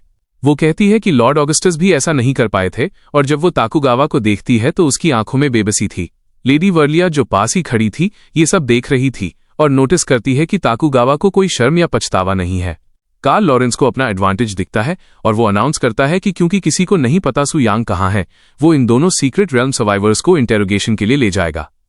वो हाई प्रीस्टेस से परमिशन मांगता है, ये एक्सपेक्ट करते हुए कि वो मान जाएगी। हाई प्रीस्टेस बस हाँ कर देती है। उसका चेहरा बिल्कुल शांत था। माकिको आशिदा, जो आगे होने वाले अंजाम से डर रही थी, सोचती है कि वो और बाकी लोग किस खतरे में हैं। वो जानती है कि एक बार वो एल्फ किंगडम पहुंच गए तो सिचुएशन और भी अनप्रेडिक्टेबल हो जाएगी। उसके दिल में डर बैठने लगता है और वो सोचती है कि सु यांग इस सिचुएशन में क्या करता। इसी बीच टेम्पल के बाहर एक डार्क पोर्टल खुलता है। उस पोर्टल से लिविया बाहर निकलती है। वो पूरे होली सिटी को बड़े इंटरेस्ट से देखती है और सार्कास्टिकली बोलती है कि इस प्रॉक्सी को लोगों को ऑर्डर देना कितने अच्छे से आता है। फिर वो बड़े कॉन्फिडेंस के साथ अपने कमर पर हाथ रखती है और सीन को ऑब्जर्व करती है। थोड़ी देर पहले सुयांग शांति से अपनी चेयर पर बैठा मैजिकल स्क्रीन पर एल्व्स को देख रहा था। उसे यकीन नहीं हो रहा था कि वो क्या देख रहा है।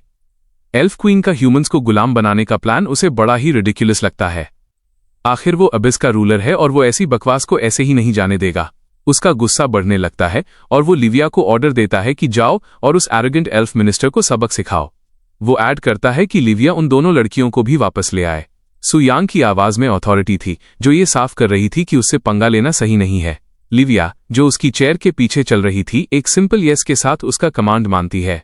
वो जानती है कि सुयांग को क्वेश्चन नहीं करना चाहिए। सुयांग का दिमाग किंग ऑफ एनवी की स्पेशल पावर की तरफ जाता है, ये सोचते हुए कि जब वो इसे खुद देखेगा तो कैसा फील होगा।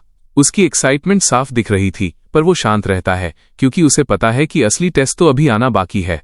वहीं दूसरी तरफ कार्ल लॉरेंस उन दोनों लड़कियों को ले जा रहा है और ताकुगावा माकिको के कान में कुछ विस्पर करता है। वो उसे कहता है कि इस मौके का फायदा उठाकर एल्व्स का फेवर जीत लो। जब वो एल्विन रॉयल कोर्ट पहुंचेंगे तो उसे सुयांग के बारे में सब कुछ बता देना चाहिए। ताकुगावा उसे याद दिलाता है कि ये कंट्री का एहसान चुकाने का मौका है और वॉर्न करता है कि लॉर्ड कार्ल या एल्फ क्वीन को गुस्सा मत दिलाना। अगर उसने ऐसा किया तो वो साकुरा कंट्री की गद्दार मानी जाएगी। माकिको, जो ताकुगावा की बातों से क्लियरली हर्ट थी, एक शार्प रिमार्क देती है।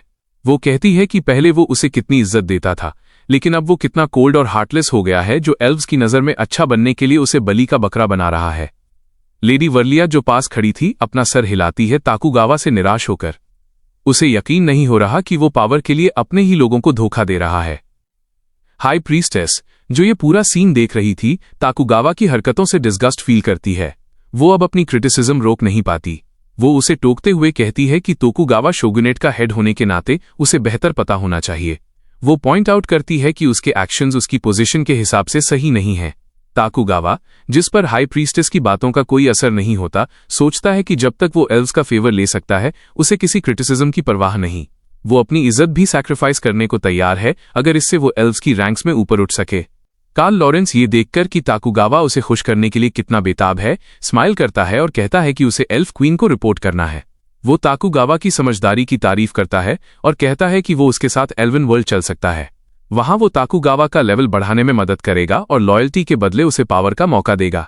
ताकुगावा अपनी जगह पक्की करने के लिए गहरा बाव करता है और कार्ल लॉरेंस को थैंक यू बोलता है। फिर कार्ल लॉरेंस माना शैकल स्पेल कास्ट करता है।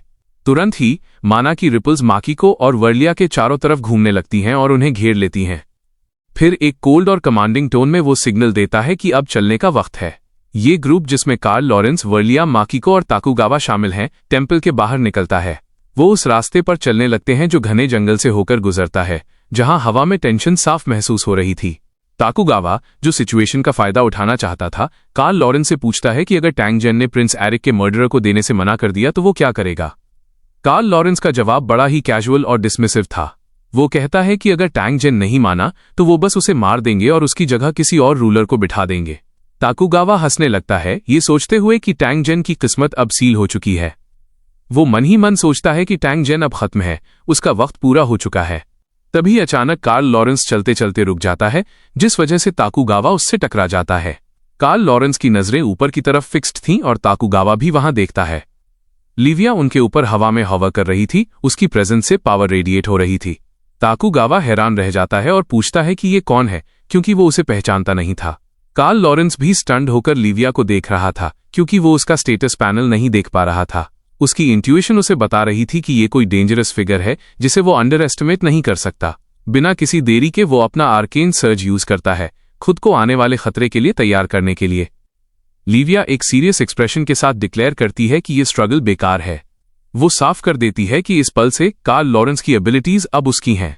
वो अपना स्किल एक्टिवेट करती है, कार्डिनल साइन एनवी, जो उसे अपने ओपोनेंट्स की एबिलिटीज लूटने देता है और उन्हें अपना बना लेता है। इस प्लंडर के दौरान उसके ओपोनेंट्स अपनी ओरिजिनल एबिलिटीज यूज नहीं कर सकते, वो पूरी तरह पावरलेस हो जाते हैं।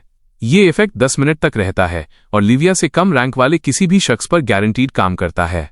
जो इक्वल रैंक के हैं उनके लिए ये एट्रीब्यूट्स पर डिपेंड करता है। कार्ल लॉरेंस को यकीन नहीं हो रहा था कि क्या हो रहा है, उसकी पावर उससे छीन ली गई थी। उसका कॉन्फिडेंस हिल जाता है और वो बड़बड़ाता है कि उसकी ताकत चली गई। लिविया एक स्मर्क के साथ उसकी ही स्किल उसके खिलाफ यूज करती है। वो उसका मजाक उड़ाते हुए कहती है कि उसकी एबिलिटीज गार्बेज और यूजलेस हैं। फिर एक डिसमिसिव वेव के साथ वो उसके फॉरबिडन स्पेल को इंप्रूव करने का फैसला करती है और उसकी वीकनेस का मजाक उड़ाती है। वो अपनी मुट्ठी बंद करती है और forbidden spell would binding flame extinction की पावर समन करती है। आग की लपटें उसके चारों तरफ घूमने लगती हैं और हवा को अपनी गर्मी से भर देती हैं। कार्ल लॉरेंस शॉक और डिसबिलीफ में घूर रहा था जब लिविया ने अटैक किया। ये आग उससे कहीं ज्यादा स्ट्रांग और पावरफुल थी जितना उसने कभी इमेजिन किया था। उसे यकीन नहीं हो रहा था कि क्या हो रहा है। उसकी अपनी ही स्किल उसके खिलाफ यूज हो रही थी और वो इतनी पावरफुल थी जितना वो कभी सपने में भी नहीं सोच सकता था। अब वो पूरी तरह लिविया की रहम पर था, पावरलेस और आउटक्लास्ड। कार्ल लॉरेंस कंट्रोल वापस पाने के लिए डेस्परेट होकर अपना ultimate move grand seraphim hello activate करने की कोशिश करता है, लेकिन उसकी कोशिश नाकाम हो जाती है। स्किल एक्टिवेट होने से पहले ही बुझ जाती है और वो हैरान रह जाता है कि इतनी पावरफुल एबिलिटी फेल कैसे हो गई। इससे पहले कि वो कुछ समझ पाता, लिविया के अटैक की आग उस तक पहुंच जाती है। आग उसे पूरी तरह घेर लेती है और उसे जिंदा जला देती है।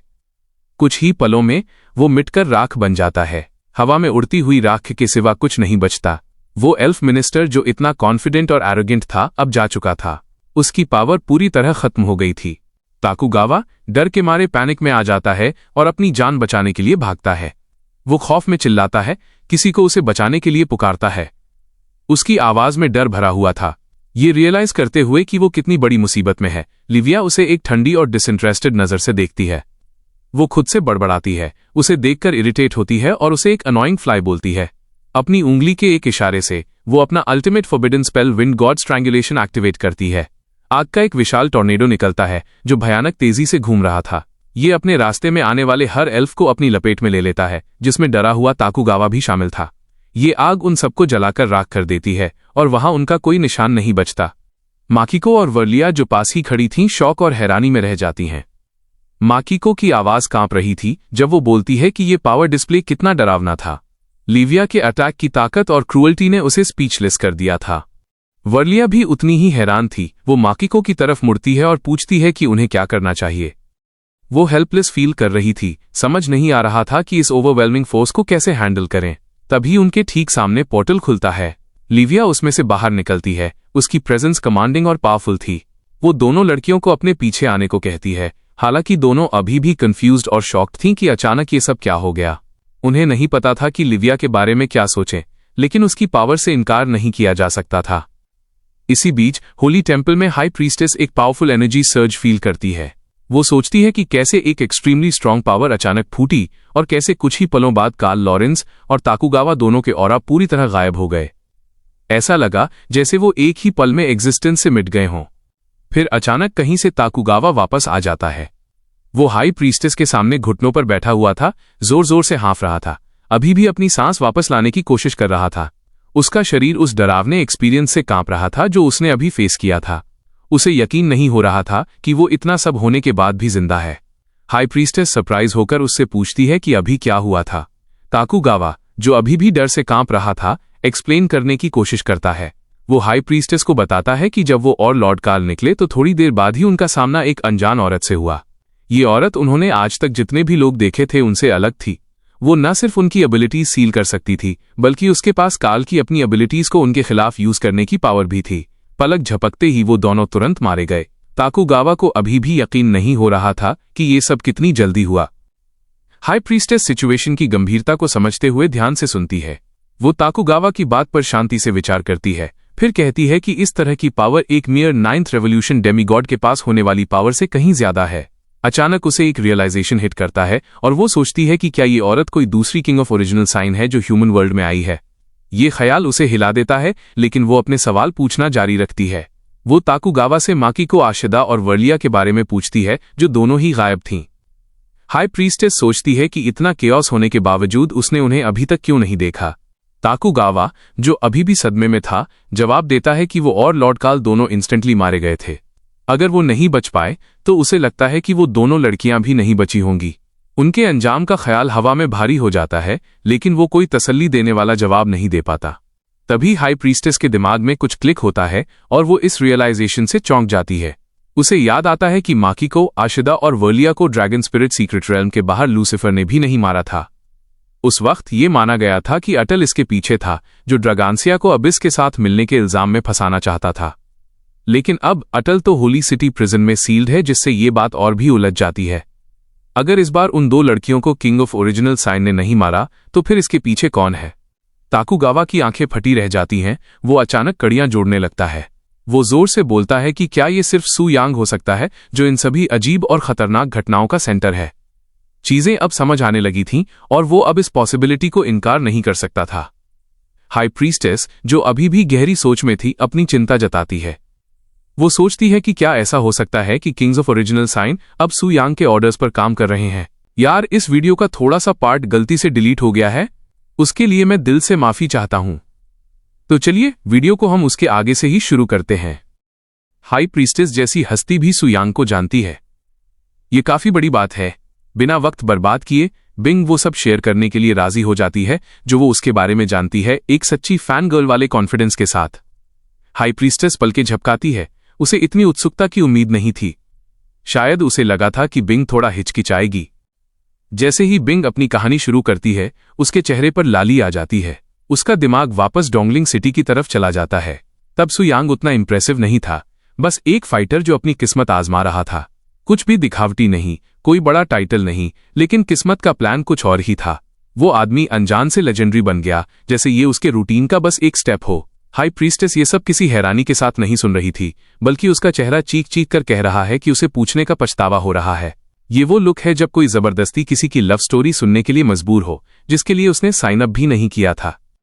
बिंग बोलती रहती है। हर बार जब सू यांग ने क्लास चेंज की, वो एक फ्लॉलेस 5 स्टार रेटिंग थी। उसने स्कारलेट विदरिंग को एक मक्खी की तरह कुचल दिया और एक जंगली ब्लैक ड्रैगन को अपना पर्सनल सवारी बना लिया। कोई बड़ी बात नहीं। अब तक उसके गाल लाल हो चुके हैं, लेकिन वो फिर भी इसमें और मसाला जोड़ती है। सू यांग ने सिर्फ जंग नहीं जीती, बल्कि उसने हेवनली सीक्रेट्स पैवेलियन की घमंडी मिस को भी इंप्रेस कर लिया। ये थी पूरी कहानी, कम से कम वो हिस्सा जो वो बताने की हिम्मत रखती है। लाल गालों के साथ बिंग अपनी नजरें उठाती है, जैसे अप्रूवल की उम्मीद कर रही हो।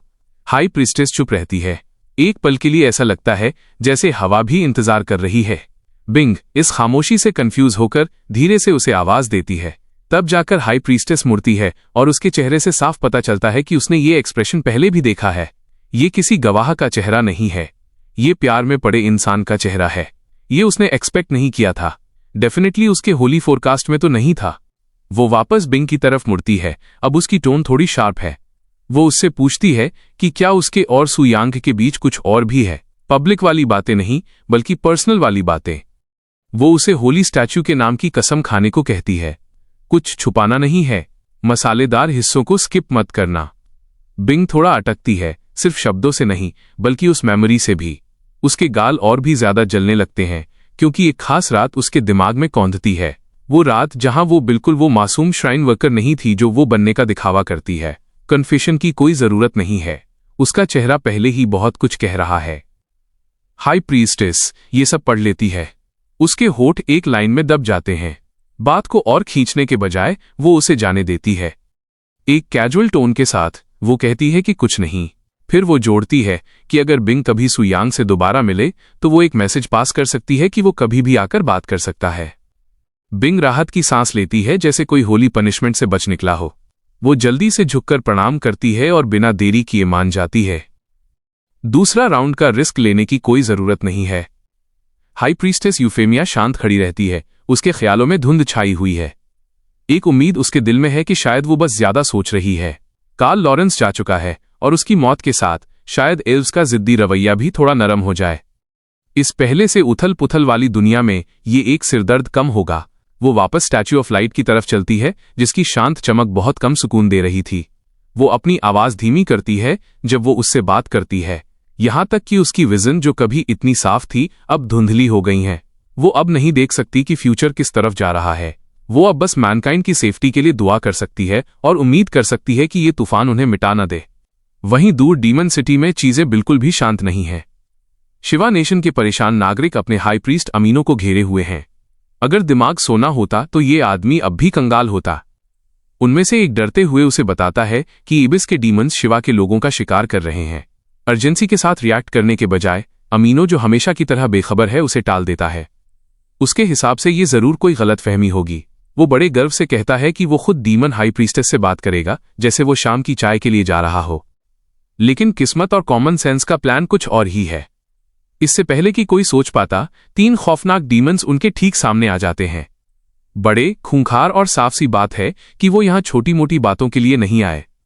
उनमें से एक आगे बढ़ता है और सीधा अमीनो को देखता है। वो पूछता है कि क्या ये कमजोर सा आदमी ही अमीनो है। अमीनो या तो बहादुर है या बस स्लो है। बिना हिचकिचाए जवाब देता है, कहता है वही है, और पूछता है कि क्या उन्हें कुछ चाहिए।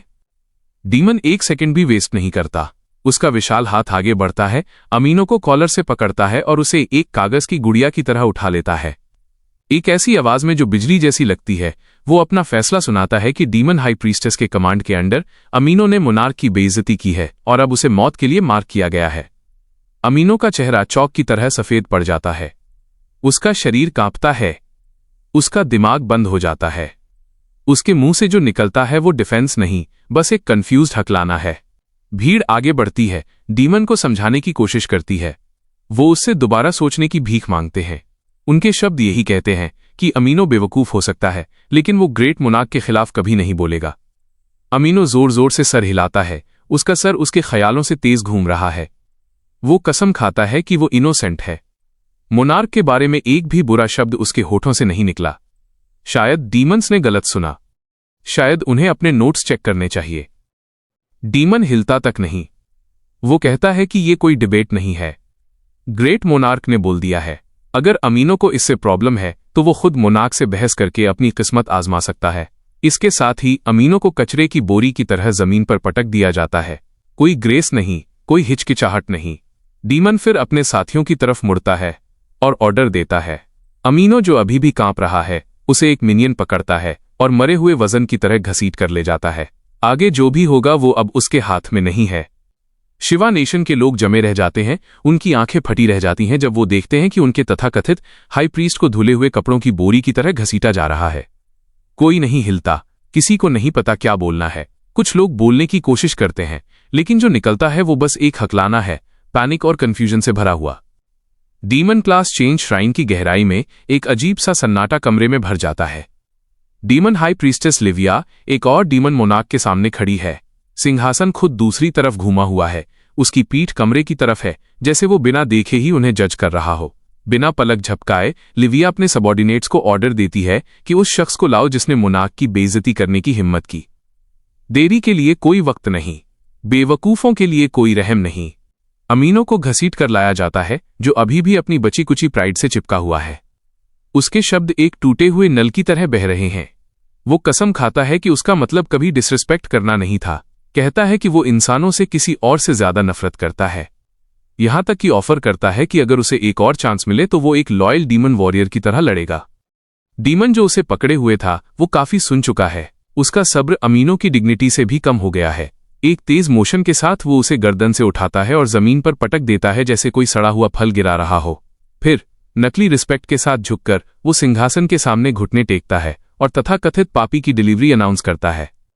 लिविया की आंखें अमीनो पर नफरत के साथ पड़ती हैं। उसके लिए ये आदमी उसके जूते की धूल के बराबर भी नहीं है। इतना छोटा, इतना बेकार इंसान मोनार्क के खिलाफ बोलने की हिम्मत कर रहा है, ये हंसने वाली बात है।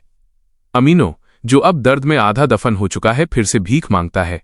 वो अपनी बेगुनाही पर जोर देता है। वो कसम खाता है, शायद ये उम्मीद करते हुए कि शब्द वो सब ठीक कर देंगे जो पहले ही टूट चुका है। लिविया बहस करने की जहमत नहीं उठाती। उसे लगता भी नहीं कि वो बोलने के लायक है। उसकी लात सीधा उसके पेट में लगती है। उसे किसी किस्मत द्वारा फेंकी गई कपड़े की गुड़िया की तरह पत्थर की दीवार से टकरा देती है। फिर वो पल आता है जो किसी ने एक्सपेक्ट नहीं किया था। सिंहासन घूमता है और उस पर सुयांग बैठा है। कोई सींग नहीं, कोई चमकती आंखें नहीं, ड्रामे की कोई जरूरत नहीं, बस ह्यूमन फॉर्म में प्योर पावर। सुयांग की आवाज सन्नाटे को चीरते हुए आती है, शांत और क्रूर। वो अमीनो से कहता है कि उसकी मौत की सजा का रीजन मिस्ट्री नहीं होनी चाहिए। उसे बस अपना सर उठाना है और देखना है। अमीनो टूटा हुआ और हाँफता हुआ खुद को ऊपर देखने के लिए फोर्स करता है। उसकी आंखें उस एक इंसान पर जम जाती हैं जिसे देखने की उसने कभी उम्मीद नहीं की थी। उसका जबड़ा गिर जाता है। उसका शरीर कांपता है। उसका दिमाग सच्चाई को एक्सेप्ट करने में स्ट्रगल करता है। ये सू यांग है जो डीमंस के सिंहासन पर ऐसे बैठा है जैसे दुनिया उसकी हो। सू यांग आगे बढ़ता है, उसका एक्सप्रेशन शांत और ठंडा है। वो अमीनो के ऊपर खड़ा होता है जो अभी भी सांस लेने के लिए स्ट्रगल कर रहा है, और एक स्टेबल टोन में बोलता है, ये कोई कैजुअल मीटिंग नहीं है, ये फैसला है। वो अपना इंट्रोडक्शन देता है कि वो ड्रैकोनिया का सू यांग है, लेकिन सिर्फ वो नाम अब काफी नहीं है। अब वो lord of the abyss, original sin monarch के प्रॉक्सी के रूप में सर्व करता है। आसान शब्दों में, अमीनो जैसे बेवकूफ के लिए वो डीमन एबिस का क्राउन प्रिंस है। सू यांग नीचे झुकता है, अमीनो की थोड़ी पकड़ता है और उसका चेहरा बस इतना उठाता है ताकि ये पक्का कर सके कि वो ध्यान दे रहा है। उसके शब्द किसी भी तलवार से ज्यादा गहरा घाव करते हैं। वो अमीनो को याद दिलाता है कि कैसे टैंग जेन और उसके भाई अटल ने ड्रैगन स्पिरिट सीक्रेट रियल में हर जिंदा रूह को मिटाने का प्लान बनाया था। सू यांग भी उनके टारगेट्स में से एक था। पकड़ ढीली होती है जब सू यांग एक हल्की हंसी छोड़ता है। उनका वो शानदार प्लान सिर्फ फेल नहीं हुआ, वो इतनी बुरी तरह बैकफायर हुआ कि उनकी पूरी नेशन ने शिप जंप कर दिया और डीमन फैक्शन ज्वाइन कर लिया। प्लान नहीं, बल्कि भेष बदल कर आई एक तबाही थी। अमीनो का चेहरा कंफ्यूजन और डर से मुड़ जाता है। वो समझ नहीं पा रहा कि सू यांग इतना सब कैसे जानता है। कांपते हुए वो पूछता है कि क्या उस पर इस पूरे टाइम नजर रखी जा रही थी। सू यांग खड़ा होता है, हाथ जेब में, और अपनी पीठ मोड़ लेता है। और एक्सप्लेन करने की जरूरत नहीं है, वो बस अमीनो को एक सच्चाई याद दिलाता है कि जो लोग अपनी जिंदगी जाल बिछाने में बिताते हैं वो आखिरकार उसी में गिर जाते हैं। सजा हमेशा मिलती है। वो अमीनो से कहता है कि आगे बढ़ो, उसका बेटा पहले से ही नर्क में इंतजार कर रहा है और उसका प्यारा भाई अटल जल्द ही उन्हें ज्वाइन करेगा। अमीनो का दिल बैठ जाता है। आखिरकार डर अपना घर बना लेता है और वो जानता है कि ये अंत है। खोने के लिए कुछ न बचे होने पर वो गुस्से और डेस्परेशन में चिल्लाता है। वो सू यांग को डीमन बुलाता है और मरते दम तक लड़ने की कसम खाता है। उसके हाथ एक गंदी हरी रोशनी से चमकते हैं जब वो स्नेक थिकेट पॉइजन 10,000 कास्ट करता है। उसकी उंगलियां फटकर खुल जाती हैं, जहरीले सांपों के गुच्छे में बदल जाती हैं जो सीधा सू यांग की पीठ पर हमला करते हैं। सू यांग चलता रहता है, पूरी तरह बेफिक्र। इससे पहले कि सांप उस तक पहुंच पाते, लिविया एक परछाई की तरह बीच में आ जाती है। उसकी आंखें गुस्से से चमक उठती हैं। उसके हाथ का एक इशारा और सांप धूल में गायब हो जाते हैं। वो अमीनो को गुस्ताख कहती है। मोनार्क के प्रॉक्सी को मारने की कोशिश करना सिर्फ बेवकूफी नहीं, सुसाइड है। वो उसका मजाक उड़ाती है, कहती है उसका जहर एक्चुअली किसी और चीज के लिए परफेक्ट है, जैसे टॉर्चर। वो अपना हाथ उठाती है और एक छोटी सी नीली आग उसके नाखून के ऊपर नाचती है। पहले तो ये नुकसान न पहुंचाने वाली लगती है, लेकिन एक पल बाद श्राइन का सन्नाटा दर्दनाक चीखों से टूट जाता है। आवाज पूरी डीमन सिटी में गूंजती है। अमीनो जिंदा जल रहा है, लेकिन मौत नहीं आती। उसका शरीर रीजनरेट होता है, सिर्फ दोबारा आग लगने के लिए। बार बार उसका दर्द अंतहीन हो जाता है। कुछ देर बाद लिविया अपने सामने पड़े उस मलबे को देखती है। वो कहती है कि ये और कुछ नहीं, बस एक आदमी है जो अपनी बेवकूफी के अंजाम चख रहा है। सजा दी नहीं गई थी, कमाई गई थी। फिर वो अपने डीमन मिनियंस की तरफ मुड़ती है और आखिरी ऑर्डर देती है, और कोई खेल नहीं, इसे बाहर घसीटो और जल्दी खत्म करो। कचरे को बार बार आग में घसीटने में कोई शान नहीं है। डीमंस बिना हिचकिचाए रिस्पॉन्ड करते हैं। उनकी टोन फ्लैट है। उस इंसान के लिए कोई दया नहीं बची जिसने पहले ही हर मौका गंवा दिया। सू यांग अभी भी रिलैक्स्ड अपने हाथ जेब में डाले हुए लिविया को एक सिंपल इंस्ट्रक्शन देता है। शिवा नेशन से आने वाले सारे नए डीमन प्रोफेशनल्स को लो रैंक मार्क किया जाएगा। कोई हीरो ट्रीटमेंट नहीं, कोई स्पेशल टाइटल्स नहीं। उनके फ्यूचर रोल्स सिर्फ उसके कमांड के अंडर सर्व करने तक लिमिटेड हैं, उससे ज्यादा कुछ नहीं। लिविया बिना पलक झपकाए ऑर्डर एक्सेप्ट करती है। उसका रिस्पॉन्स क्रिस्प और लॉयल है। वो एग्री करती है, ये जानते हुए कि ऐसे बेवकूफ एग्जैक्टली कहां बिलोंग करते हैं। सू यांग वापस सिंहासन की तरफ चलता है। कदम स्थिर हैं जैसे किसी ऐसे शख्स के जिसे पीछे मुड़कर देखने में कोई शक नहीं है। उसकी आंखें सिर्फ एक दिशा रखती हैं, आगे। खामोशी में वो रिफ्लेक्ट करता है कि आगे क्या होगा। शिवा नेशन खत्म। लिस्ट में एक और नाम जुड़ गया, लेकिन खेल अभी खत्म नहीं हुआ है। एल्फ किंगडम अगला है, और उसके बाद वो बड़बोला जोकर तोकुगावा। इन सब ने बिना कॉन्सिक्वेंसेस के बहुत लंबा डांस किया। अब कीमत चुकाने का वक्त है। इसी बीच एल्फ रॉयल कोर्ट में गेट्स खुलते हैं और एल्फ नाइट्स तुरंत सीधे हो जाते हैं जैसे ही वो एक जाने पहचाने फिगर को आते हुए देखते हैं। उनमें से एक थोड़ा झुकता है और दूसरे से बड़बड़ाता है कि लॉर्ड कार्ल वापस आ गए हैं। लेकिन कुछ गड़बड़ है। कार्ल एक प्राउड मिनिस्टर की तरह नहीं चल रहा। वो लंगड़ा रहा है, उसका शरीर घायल और चोटिल है, उसके चेहरे पर फेलियर का बोझ है। उसके थॉट्स दौड़ रहे हैं। वो औरत जिसने उस पर हमला किया, उसकी पावर ह्यूमन वर्ल्ड के किसी भी एक्सपर्ट से कहीं ज्यादा थी। कोई चांस नहीं कि वो एक ऑर्डिनरी वॉरियर थी। उसका ओरा, उसकी प्रेजेंस, जैसे वो मूव कर रही थी, ये सब एक खौफनाक पॉसिबिलिटी की तरफ इशारा करता है। हो सकता है वो एबिस की कोई डीमन थी। जब वो थ्रोन रूम की तरफ जाने वाले मेन गेट से लंगड़ाता हुआ गुजरता है, वो दर्द से कराह उठता है, लेकिन जानता है कि ये उसके मुकाबले कुछ नहीं है जो आने वाला है। वो पहले से ही क्वीन को ये सब एक्सप्लेन करने से डर रहा है। इस कहानी का कोई ऐसा वर्जन नहीं है जो उसे खुश कर सके। सिंहासन पर बैठी एल्फ क्वीन तुरंत उससे नजरें मिला लेती है। उसकी नजर एक ब्लेड की तरह तेज हो जाती है। वो कोई वक्त वेस्ट नहीं करती। मिनिस्टर ऑफ सीक्रेट्स आखिरकार वापस आ गया है। अब उसे जवाब चाहिए। वो पूछती है, वो मर्डरर कहाँ है जिसने मेरे बेटे प्रिंस एरिक को मारा? कार्ल बिना हिचकिचाए घुटनों पर गिर जाता है। उसकी आवाज कांपती है जब वो खबर देता है। किलर आइडेंटिफाई हो गया है। वो ह्यूमन वर्ल्ड का एक यूथ है। एक ऐसा नाम जो मैटर नहीं करना चाहिए था, लेकिन किसी तरह अब करता है। सू यांग सिर्फ एक किलर नहीं, बल्कि वो जिसने एक ब्लैक ड्रैगन को टेम किया है। कोर्ट में हलचल मच जाती है। सन्नाटा कांच की तरह टूट जाता है। मिनिस्टर्स में शॉक की लहर दौड़ जाती है। उनमें से एक डिसबिलीफ में बोल उठता है, किसी ने सच में ब्लैक ड्रैगन को टेम कर लिया। इस तरह का करिश्मा कभी सुना नहीं गया। दूसरा बोलता है, ब्लैक ड्रैगन को शापित अपशकुन बताता है। इतनी खतरनाक चीज को तबाह कर देना चाहिए इससे पहले कि वो बर्बादी लाए। फुसफुसाहट जंगल की आग की तरह फैल जाती है। हर कोई अब क्वीन को देख रहा है। किसी को नहीं पता वो क्या करेगी, लेकिन हर कोई तूफान एक्सपेक्ट कर रहा है। क्वीन की उंगलियां सिंहासन के नक्काशीदार किनारे पर कस जाती हैं। लकड़ी प्रेशर से क्रैक होती है और फिर पूरी तरह टूटकर अलग हो जाती है।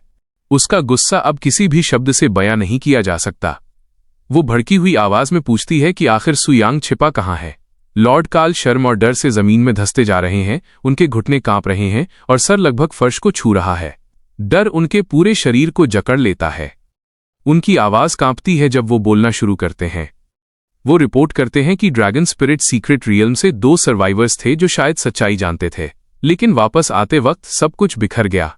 एक ताकतवर एबिस डीमन ने उन पर हमला कर दिया। कार्ल ने लड़ने की कोशिश की, लेकिन कोई उम्मीद नहीं थी। वो हार गए। उनका शरीर कुचल गया। उनका मिशन टूट गया। अब उन 2 सर्वाइवर्स का पता भी एक मिस्ट्री बना हुआ है।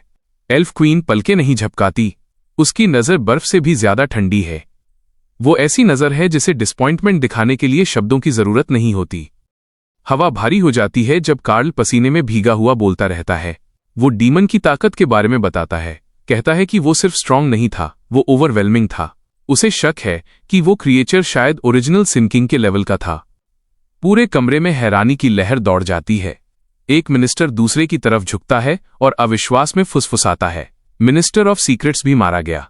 वो जोर से सोचता है कि अगर कार्ल जैसा इंसान नहीं बच सका तो ये एबिस डीमन कितना खौफनाक होगा। एक और आवाज जुड़ती है जिसमें चिंता साफ थी। अगर एक ओरिजिनल सिन किंग ने एबिस से बाहर निकलकर इंसानी दुनिया में आने का रास्ता ढूंढ लिया है, तो ये अब सिर्फ इंसानों की समस्या नहीं है। इसका मतलब है कि वो एल्फ रियल में भी आसानी से घुस सकते हैं। सुरक्षा का घेरा अब बस एक भ्रम है। एक सम्मानित बुजुर्ग आगे बढ़ते हैं। उनकी मौजूदगी फुसफुसाहट को शांत कर देती है। वो सीधा क्वीन से मुखातिब होते हैं, एक शांत आवाज के साथ, लेकिन गंभीर लहजे में वो सच्चाई सामने रखते हैं। एबिस के डीमंस शायद उनकी कल्पना से कहीं ज्यादा ताकतवर हैं। अगर वो सिर्फ प्रिंस एरिक के किलर पर फोकस करते रहे तो वो बड़े खतरे को नजरअंदाज कर सकते हैं। वो बिना देरी किए इंसानों के साथ गठबंधन बनाने का सुझाव देते हैं। पहले उन्हें एबिस से उठने वाले खतरे से निपटना होगा। चैम्बर में सहमति की गूंज उठती है। एक के बाद एक आवाज इस आइडिया को सपोर्ट करती है। पहली बार कोर्ट एक आवाज में बोलता है। एल्फ क्वीन बोलती है। क्योंकि उसके सारे ट्रस्टेड एडवाइजर सहमत हैं, वो उनकी सलाह मानने का चुनाव करती है। होली गॉडेस ऑफ नेचर के नाम पर वो अपने पर्सनल दुख को किनारे रखने के लिए राजी हो जाती है, भले ही अभी के लिए। इंसानों के साथ एक अलायंस बनाया जाएगा ताकि एबिस के खिलाफ एक संयुक्त धर्म युद्ध लड़ा जा सके। लेकिन उसकी आवाज सख्त हो जाती है जब वो अपने बेटे की बात करती है। प्रिंस एरिक की मौत अनसुलझी रह गई है, इसे नजरअंदाज नहीं किया जाएगा। वो इंसाफ की मांग करती है, सिर्फ नाम के लिए नहीं बल्कि खून के बदले। कातिल को ढूंढा जाएगा और उसकी जान शाही बदले के लिए भेंट चढ़ा दी जाएगी। मिनिस्टर्स सहमति में चिल्ला पड़ते हैं। उनकी आवाजें एक साथ उठती हैं, अपनी क्वीन के सम्मान में नारे लगाती हैं। शाही कोर्ट तारीफों से भर जाता है। वो होली गॉडेस की शान को उनकी जमीनों से परे चमकने के लिए पुकारते हैं, हर मैजेस्टी की लीडरशिप के गाइडेंस में। इस शोर शराबे के बीच भी एल्फ क्वीन शांत रहती है। उसका दिल शक से भरा हुआ बेचैनी से हिलने लगता है। उसके ख्याल ब्लैक ड्रैगन्स की तरफ जाते हैं। 95 उनमें से एल्विन ब्लेड्स से मारे गए थे। इन सारे सालों में ड्रैगन किंगडम ने खुद कभी एंशिएंट डिवोरर की ब्लड लाइन वाला नहीं देखा था। वो वंश बहुत पहले खत्म हो चुका माना जाता था, और अब अचानक कहीं से एक इंसान सामने आता है जिसके पास एक ब्लैक ड्रैगन है। ये इत्तेफाक कुछ ज्यादा ही साफ, कुछ ज्यादा ही कन्वीनियंट लगता है। वो खुद को समझाती है कि ऐसे जानवर के पास शायद एंशिएंट ब्लड लाइन नहीं हो सकती। इसे मारना आसान होना चाहिए, बस उसकी उंगलियों के एक इशारे से ज्यादा कुछ नहीं, या वो खुद को यही बताती है। वहीं दूर डीमन एबिस की गहराई में सुयांग डीमन मोनार्क के शरीर में वापस आता है। वो उस बड़े सिंहासन पर बैठता है। उसके हाथ हल्की तरह टिके हुए हैं, जैसे ये सीट सिर्फ उसकी हो। इस वेसल से कनेक्शन, जो एंशिएंट और पावरफुल है, उसके अंदर एक सेटिस्फाइंग पल्स भेजता है। ताकत का एक झोंका, नशीला और गर्म, उसके दिमाग के हर कोने को भर देता है। उसे इसे जोर से बोलने की जरूरत नहीं है। वो पहले से जानता है कि उसे क्या चाहिए। इस सिंहासन से बहने वाली ताकत सही लगती है, लेकिन काफी नहीं। असली ताकत, वो सोचता है, अंदर से आनी चाहिए। उधार ली गई ताकत अभी भी उधार ही है, बिना कंट्रोल के। ये बस एक परछाई है। उसका वक्त आएगा। जो ताकत वो अभी बाहर से छू रहा है, एक दिन वो पूरी तरह उसकी होगी, और जब ऐसा होगा तो उसके ऊपर खड़े होने वाला कोई नहीं बचेगा। सुयांग अपना हाथ उठाता है और एक चमकता हुआ स्फीयर उसकी हथेली के ऊपर बनना शुरू होता है। रोशनी मुड़ती है और इकट्ठा होती है, धीरे धीरे खुद को एक पावरफुल डेमी आर्टिफैक्ट में ढाल लेती है। एनर्जी हल्की सी पल्स करती है, लेकिन इस शुरुआती स्टेज में भी ये रॉ पोटेंशियल रेडिएट करती है। उसकी आंखें आर्टिफैक्ट पर फिक्स रहती हैं, लेकिन उसके ख्याल कहीं और भटकते हैं। लूसिफर और लिविया दोनों के पब्लिक अपीयरेंस के साथ इंसानी दुनिया और एल्विन कोर्ट का ध्यान बढ़ना तय है। टेंशन्स बढ़ेंगी, लेकिन दोनों में से कोई भी साइड थोड़ी देर के लिए लापरवाही से मूव करने की हिम्मत नहीं करेगी। हर कोई एक दूसरे को देखने में बहुत बिजी होगा। सुयांग के लिए ये परफेक्ट ओपनिंग है। जब कोई उसकी गर्दन पर सांस नहीं ले रहा, अब उसके पास तेजी से स्ट्रांग बनने का मौका है। वो अपनी नजर वापस हाथ में रखे आर्टिफैक्ट पर घुमाता है। ये डेमी आर्टिफैक्ट शायद पूरी तरह अवेकन न हो, लेकिन ये ताकत का वादा करता है। अगर वो इसके रेस्ट्रिक्शन टास्क को कंप्लीट कर सके तो ये सिर्फ एक टूल से ज्यादा बन जाएगा। ये उसके अपने हाथों से बना एक हथियार बन जाएगा। सिस्टम इंटरफेस उसकी आंखों के सामने फ्लैश करता है। रिक्वायरमेंट्स को ऐसे दिखाता है जैसे खून से लिखी कोई शॉपिंग लिस्ट हो। इस डेमी आर्टिफैक्ट को armour of the enriched king के नाम से जाना जाता है, एक रेयर और पावरफुल इक्विपमेंट जो रेस्ट्रिक्शंस के एक ब्रूटल सेट से बंधा हुआ है। इसके पोटेंशियल को पूरी तरह अनलॉक करने के लिए बियरर को एक स्पेशल डिस्ट्रॉयर क्लास रिक्वायरमेंट पूरी करनी होगी, यानी 1 lakh diamond rank demons, 1000 starry rank demons, 100 lunar rank demons और 10 सोलर रैंक डीमंस को मारना। हर टियर खतरे में एक छलांग को रिप्रेजेंट करता है, जिसका आखिरी टारगेट डीमोनिक पावर के शिखर पर खड़ा है। एक बार जब रेस्ट्रिक्शंस पूरी हो गईं, तो आर्मर अपने यूजर को जबरदस्त ताकत देगा। ये पहनने वाले की हेल्थ को 20,000 बढ़ा देगा, स्ट्रेंथ को 45,000 बूस्ट करेगा, फिजिकल रेजिस्टेंस को 5,000 बढ़ाएगा और टेनेसिटी को 35% बढ़ाएगा। ये नंबर सिर्फ हाई नहीं थे, ये गेम चेंजिंग थे। लेकिन जो चीज इस आर्टिफैक्ट को सच में खौफनाक बनाती थी, वो थी इसकी बिल्ट इन एबिलिटीज। इसका पैसिव ट्रेट, जिसे डिस्ट्रक्शन डिजायर कहा जाता है, सभी एट्रीब्यूट्स में लगातार बढ़त देता था। हर 1000 दुश्मनों को लगातार मारने पर यूजर के स्टैट्स बढ़ जाएंगे और ये असर कॉम्बैट खत्म होने तक बना रहेगा। लंबी लड़ाइयों को एक तरफा कत्लेआम में बदल देगा। इसकी एक्टिव एबिलिटी एक्सट्रीम रैथ और भी सैवेज पावर ऑफर करती थी। यूजर के गुस्से को उसकी हद से आगे धकेलकर आर्टिफैक्ट यूजर की करंट हेल्थ का 70% कंज्यूम करेगा और बदले में 10 मिनट के लिए सभी एट्रीब्यूट्स में 200% इंक्रीज देगा। कीमत भारी थी, लेकिन नतीजा सबसे एलीट ओपोनेंट्स को भी कुचल सकता था। सुयांग लिस्ट को घूरता है और धीरे से हंसता है। नंबर्स छोटे नहीं हैं। सिर्फ 1 लाख डायमंड रैंक डीमंस को मारना ही एक नाइटमेयर टास्क है। स्टारी, लूनर और सोलर रैंक मॉन्स्टर्स को ऐड करो और ये कुछ ऐसा बन जाता है जिसके बारे में एक डेमिगॉड भी 2 बार सोचेगा। लेकिन सुयांग कोई आम इंसान नहीं है, जिसे दूसरे एक नामुमकिन बोझ मानते हैं। वो उसे पहले से ही डोमिनेंस का अपना शॉर्टकट मानता है। वो अपना हाथ धीरे से उठाता है, उंगलियां फैली हुई हैं। फिर जानबूझकर की गई शांति के साथ वो अपनी मुट्ठी बंद करता है। वो कहता है, ओरिजिनल सिन मोनार्क की ताकत उसके अंदर बहने के साथ बड़े से बड़े ऑब्स्टेकल्स भी अपना मतलब खो देते हैं। उसके लिए बस एक पल लगता है। फिर उसकी मुट्ठी के आसपास की हवा में रिपल्स आने लगती हैं। स्पेस खुद ताकत के दबाव में मुड़ने लगता है। डीमन सिटी के बहुत ऊपर आसमान फट जाता है, जैसे एक पोर्टल बनता है। उसका हाथ उसमें से ऐसे गुजरता है जैसे कोई भगवान दूसरे रियल्म से नीचे हाथ बढ़ा रहा हो। उसकी हथेली में डिस्ट्रक्शन का एक घूमता हुआ ऑर्ब आकार लेने लगता है। मोनार्क का उसका इन्वोकेशन ओमनीसियंस है। नीचे डीमंस रुक जाते हैं, उनकी आंखें फैल जाती हैं। डर नहीं आता, इसके बजाय आंसू लहरों में उठते हैं। एक डीमन ऊपर देखता है हैरान होकर और दूसरे को कांपते हुए गर्व से बताता है कि सुप्रीम मोनार्क उन्हें देख रहे हैं। उम्मीद, भक्ति और पागलपन उनकी आवाजों में मिल जाते हैं। उन सबके ऊपर सु यांग फिर बोलता है। उसकी कमांड बिजली की तरह गूंजती है। वो उन्हें अपनी जान उसके हवाले करने को कहता है और फिर वो इसे अनलीश कर देता है। आसमान जल उठता है। डिस्ट्रक्शन की एक बारिश नीचे गिरती है और नोटिफिकेशन सिस्टम तुरंत जिंदा हो उठता है। एक level 143 star rank native demon मारा गया है। Experience gained 192 million. एक level 78 lunar rank native demon मारा गया है। Experience gained 832 million. एक level 232 solar rank native demon मारा गया है। एक्सपीरियंस गेंड कम से कम 90 मिलियन नहीं है। Total experience gained 5.3 billion cross कर जाता है। ओवरफ्लो के लिए 40% काटने के बाद भी उसका रिजर्व अभी भी एक मॉन्स्टर्स 1328 बिलियन पर सेटल होता है। सु यांग स्क्रीन को देखता है, होठों पर एक मुस्कान आती है। असली एफिशिएंसी ऐसी दिखती है, कोई ग्राइंडिंग नहीं, कोई एफर्ट नहीं, बस डोमिनेंस, साफ और एब्सोल्यूट। आखिरी रिक्वायरमेंट पूरी होने के साथ डेमी आर्टिफैक्ट को बांधने वाला स्पेल टूटने लगता है। एक एक करके जंजीरें टूटकर अलग हो जाती हैं, रोशनी के टुकड़ों में बिखर जाती हैं। आर्टिफैक्ट अब आजादी से फ्लोट करता है। उसकी पावर पूरी तरह अनसील्ड है। सु यांग एक बार सर हिलाता है, संतुष्ट। ध्यान से वो आर्टिफैक्ट को एक ब्लैक स्पेशल ओब में रखता है। कोई सेलिब्रेशन नहीं, कोई शेखी नहीं, बस एक शांत कमांड। जैसे ही वो अपना सर अंधेरे की तरफ मोड़ता है, वो पुकारता है, लूसीफर मेरे पास आओ। लूसीफर बिना देरी किए आती है। उसकी प्रेजेंस किसी ब्लेड की मूवमेंट की तरह शार्प और प्रिसाइज है। वो डीमन मोनार्क के सिंहासन के सामने ग्रेसफुली घुटने टेकती है, सर पूरी तरह सबमिशन में झुका हुआ है।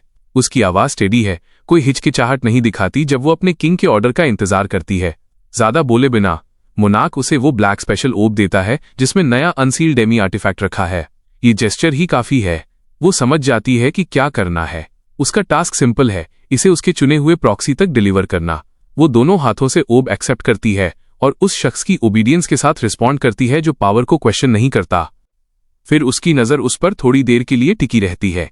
वो पूछता है कि वो उसके प्रॉक्सी के बारे में क्या सोचती है। लूसीफर, जो कभी अपनी हद पार नहीं करती, एक केयरफुल जवाब देती है। वो किसी भी पर्सनल जजमेंट से बचती है और सिर्फ वही बताती है जो सही है। प्रॉक्सी को मोनार्क ने चुना है। सिर्फ यही बात उसे क्रिटिक से परे रखती है। उसका जवाब सु यांग को सरप्राइज नहीं करता।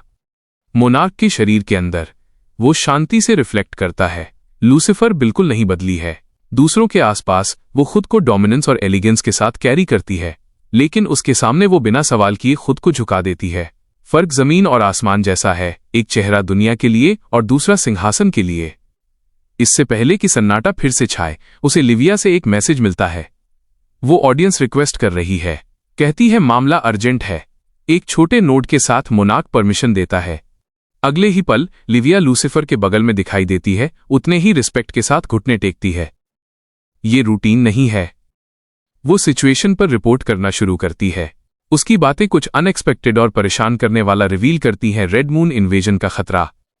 वो कंफर्म करता है कि क्या वो सच में रेड मून इन्वेजन की बात कर रही है। लिविया सर हिलाती है, अभी भी घुटने टेके हुए। वो एक्सप्लेन करती है कि खबर बिना वार्निंग के आई और वो नहीं जानती कि इसका पूरा मतलब क्या है। उसकी आवाज में रेयर अनसर्टेनिटी दिखती है। वो पूछने की हिम्मत करती है कि रेड मून आखिर है क्या। सु यांग डीमन मोनार्क के फॉर्म में सिचुएशन पर विचार करता है। लूसीफर और लिविया दोनों का रिएक्शन काफी कुछ कहता है। डीमन एबिस ने पहले कभी रेड मून इवेंट फेस नहीं किया है। इतना तो साफ है, उनकी कंफ्यूजन कोई एक्ट नहीं है। लेकिन चिंता की कोई जरूरत नहीं है। क्लास चेंज श्राइन के पास पहले से ही वो सारे मैकेनिज्म्स और नॉलेज हैं जो रेड मून इवेंट्स को हैंडल करने के लिए चाहिए। उसे कुछ भी स्क्रैच से बनाने की जरूरत नहीं होगी। वो बस इसे कॉपी करके अपने हिसाब से अडेप्ट कर सकता है। वो उन्हें बताता है कि सो कॉल्ड रेड मून बस सेंटेंस कभी पूरा नहीं होता। कुछ उसकी अवेयरनेस को ब्लेड की तरह काट देता है, उसके ख्यालों को खींच लेता है। एटमॉस्फेयर में अचानक आया बदलाव उसे बीच सेंटेंस में रोक देता है। वो उसे तुरंत सेंस कर लेता है। ये कोई इत्तेफाक नहीं है, ये वही है। रेड मून इवेंट आखिरकार आ गया है। इससे पहले कि कोई और शब्द बोला जा सके, अंधा कर देने वाली लाल रोशनी की लहरें डीमन सिटी में भरने लगती हैं। आसमान एक ईरी क्रिम्सन ग्लो से जल उठता है, छतों, टावर्स और सड़कों पर फैल जाता है। पूरी सिटी उसकी प्रेजेंस के बोझ तले दब जाती है। डीमंस चलते चलते रुक जाते हैं, चौंक जाते हैं और कंफ्यूज्ड हो जाते हैं। उनकी आंखें फैल जाती हैं, चमकते आसमान को रिफ्लेक्ट करती हैं। रोशनी अनजान और ओवरवेलमिंग है। उसके बाद आने वाले सन्नाटे में पैनिक बढ़ने लगता है। इस केओस के बीच डीमन सिटी के अंदर रहने और छुपने वाले इंसान पहचान लेते हैं कि लाल चमक का मतलब क्या है। डर उनमें जंगल की आग की तरह फैल जाता है। सच्चाई से अब कोई मुंह नहीं मोड़ सकता। रेड मून नीचे उतर चुका है। बिना एक पल गंवाए सब अपनी जान बचाने के लिए भागने लगते हैं। गलियों में सिर्फ और सिर्फ चीखें गूंज रही हैं। लोग वही चिल्ला रहे हैं जो सबके दिलों में पहले से धड़क रहा है कि वो लाल चमक, वो जलती हुई रोशनी, ये रेड मून है। ये डीमन मोनार्क के एबिस में वापस आ गया है। लिविया और लूसिफर दोनों एकदम शांत खड़ी हैं। उनकी नजरें ऊपर आसमान पर जमी हुई हैं, लेकिन उनकी वो हमेशा वाली शांति गायब हो चुकी है और उसकी जगह एक खामोश शौक ने ले ली है। लूसिफर ऊपर घूर रही है, उसके होंठ थोड़े खुले रह जाते हैं। उसके मुंह से बस धीरे से निकलता है कि उसने ऐसा कुछ पहले कभी नहीं देखा। एक स्कारलेट डोर अब आसमान में लटक रहा है, जो उस पावर से पल्स कर रहा है जिसे वो दोनों ही नहीं समझ पा रही हैं। कुछ बहुत पुराना जाग गया है और वो अब आ चुका है। खून जैसे लाल आसमान की गहराइयों से कुछ बाहर आना शुरू होता है। हवा भारी हो जाती है और एक भयानक प्रेशर पूरी डीमन सिटी में फैल जाता है। उस स्कारलेट लाइट से एक मॉन्स्टर जैसा फिगर बाहर निकलता है, स्कारलेट विदरिंग, बदनाम केओस विस्परर। लेवल 100, एक ऐसा नाम जो खौफ में लिपटा हुआ है और अब एक ऐसी प्रेजेंस जो खुद कयामत जैसी महसूस होती है। लूसिफर उसे देखकर पलक भी नहीं झपकाती। उसका एक्सप्रेशन ठंडा रहता है, लगभग बोरियत भरा। उसके दिमाग में ये एक बड़े साइज के कीड़े से ज्यादा कुछ नहीं है। वो हिकारत से हंसती है, अपना हाथ उठाती है और तुरंत उस क्रिएचर पर अपना lethal dark beam strike fire करती है। उसकी पावर मौत की तरह हवा में चमकती है और टारगेट की तरफ वायलेंट स्पीड से बढ़ती है। लेकिन जब अटैक विस्परर को हिट करता है तो कुछ नहीं होता, एक खरोंच तक नहीं आती। पर्पल बीम घुल जाती है, लेकिन स्कारलेट विदरिंग उसमें से ऐसे निकल जाता है जैसे उसे कुछ हुआ ही ना हो। उसका मुड़ा हुआ शरीर ऐसे मूव करता है जैसे अटैक कभी था ही नहीं। लूसिफर की वो कॉन्फिडेंट स्माइल गायब हो जाती है। उसकी आंखें थोड़ी फैल जाती हैं, वो कंफ्यूज्ड है और हैरान भी। वो इसके लिए तैयार नहीं थी। उसके बगल में लिविया अविश्वास के साथ देख रही है। उसकी आवाज बीच में आती है, हमेशा से ज्यादा शार्प। वो लूसिफर के फेलियर पर सवाल उठाती है और उसे एक तरफ हट जाने को कहती है। ये खेलने का वक्त नहीं है। लिविया आगे बढ़ती है, उसकी उंगलियों के चारों ओर बिजली कड़क रही है। उसकी लाइटनिंग आसमान में आर्क बनाती है और सीधा विस्परर पर तबाही मचाने वाली फोर्स के साथ निशाना लगाती है। इम्पैक्ट बहुत वायलेंट, तेज और अंधा कर देने वाला होता है, लेकिन फिर से नतीजा वही है। कुछ नहीं जला, कोई डैमेज नहीं, कोई रिएक्शन नहीं। वो शॉक में रह जाती है। उसकी सांसें एक पल के लिए धीमी हो जाती हैं जब उसे सच्चाई का एहसास होता है। उसका अटैक सिर्फ फेल नहीं हुआ, वो कभी ठीक से लैंड ही नहीं हुआ। उसे कुछ और भी ज्यादा परेशान करने वाली बात समझ आने लगती है। ये सिर्फ स्ट्रेंथ या टाइमिंग की बात नहीं है। ये चीज बिल्कुल अलग लेवल पे है। ये उनकी प्रेजेंस को एक्नॉलेज भी नहीं कर रहा।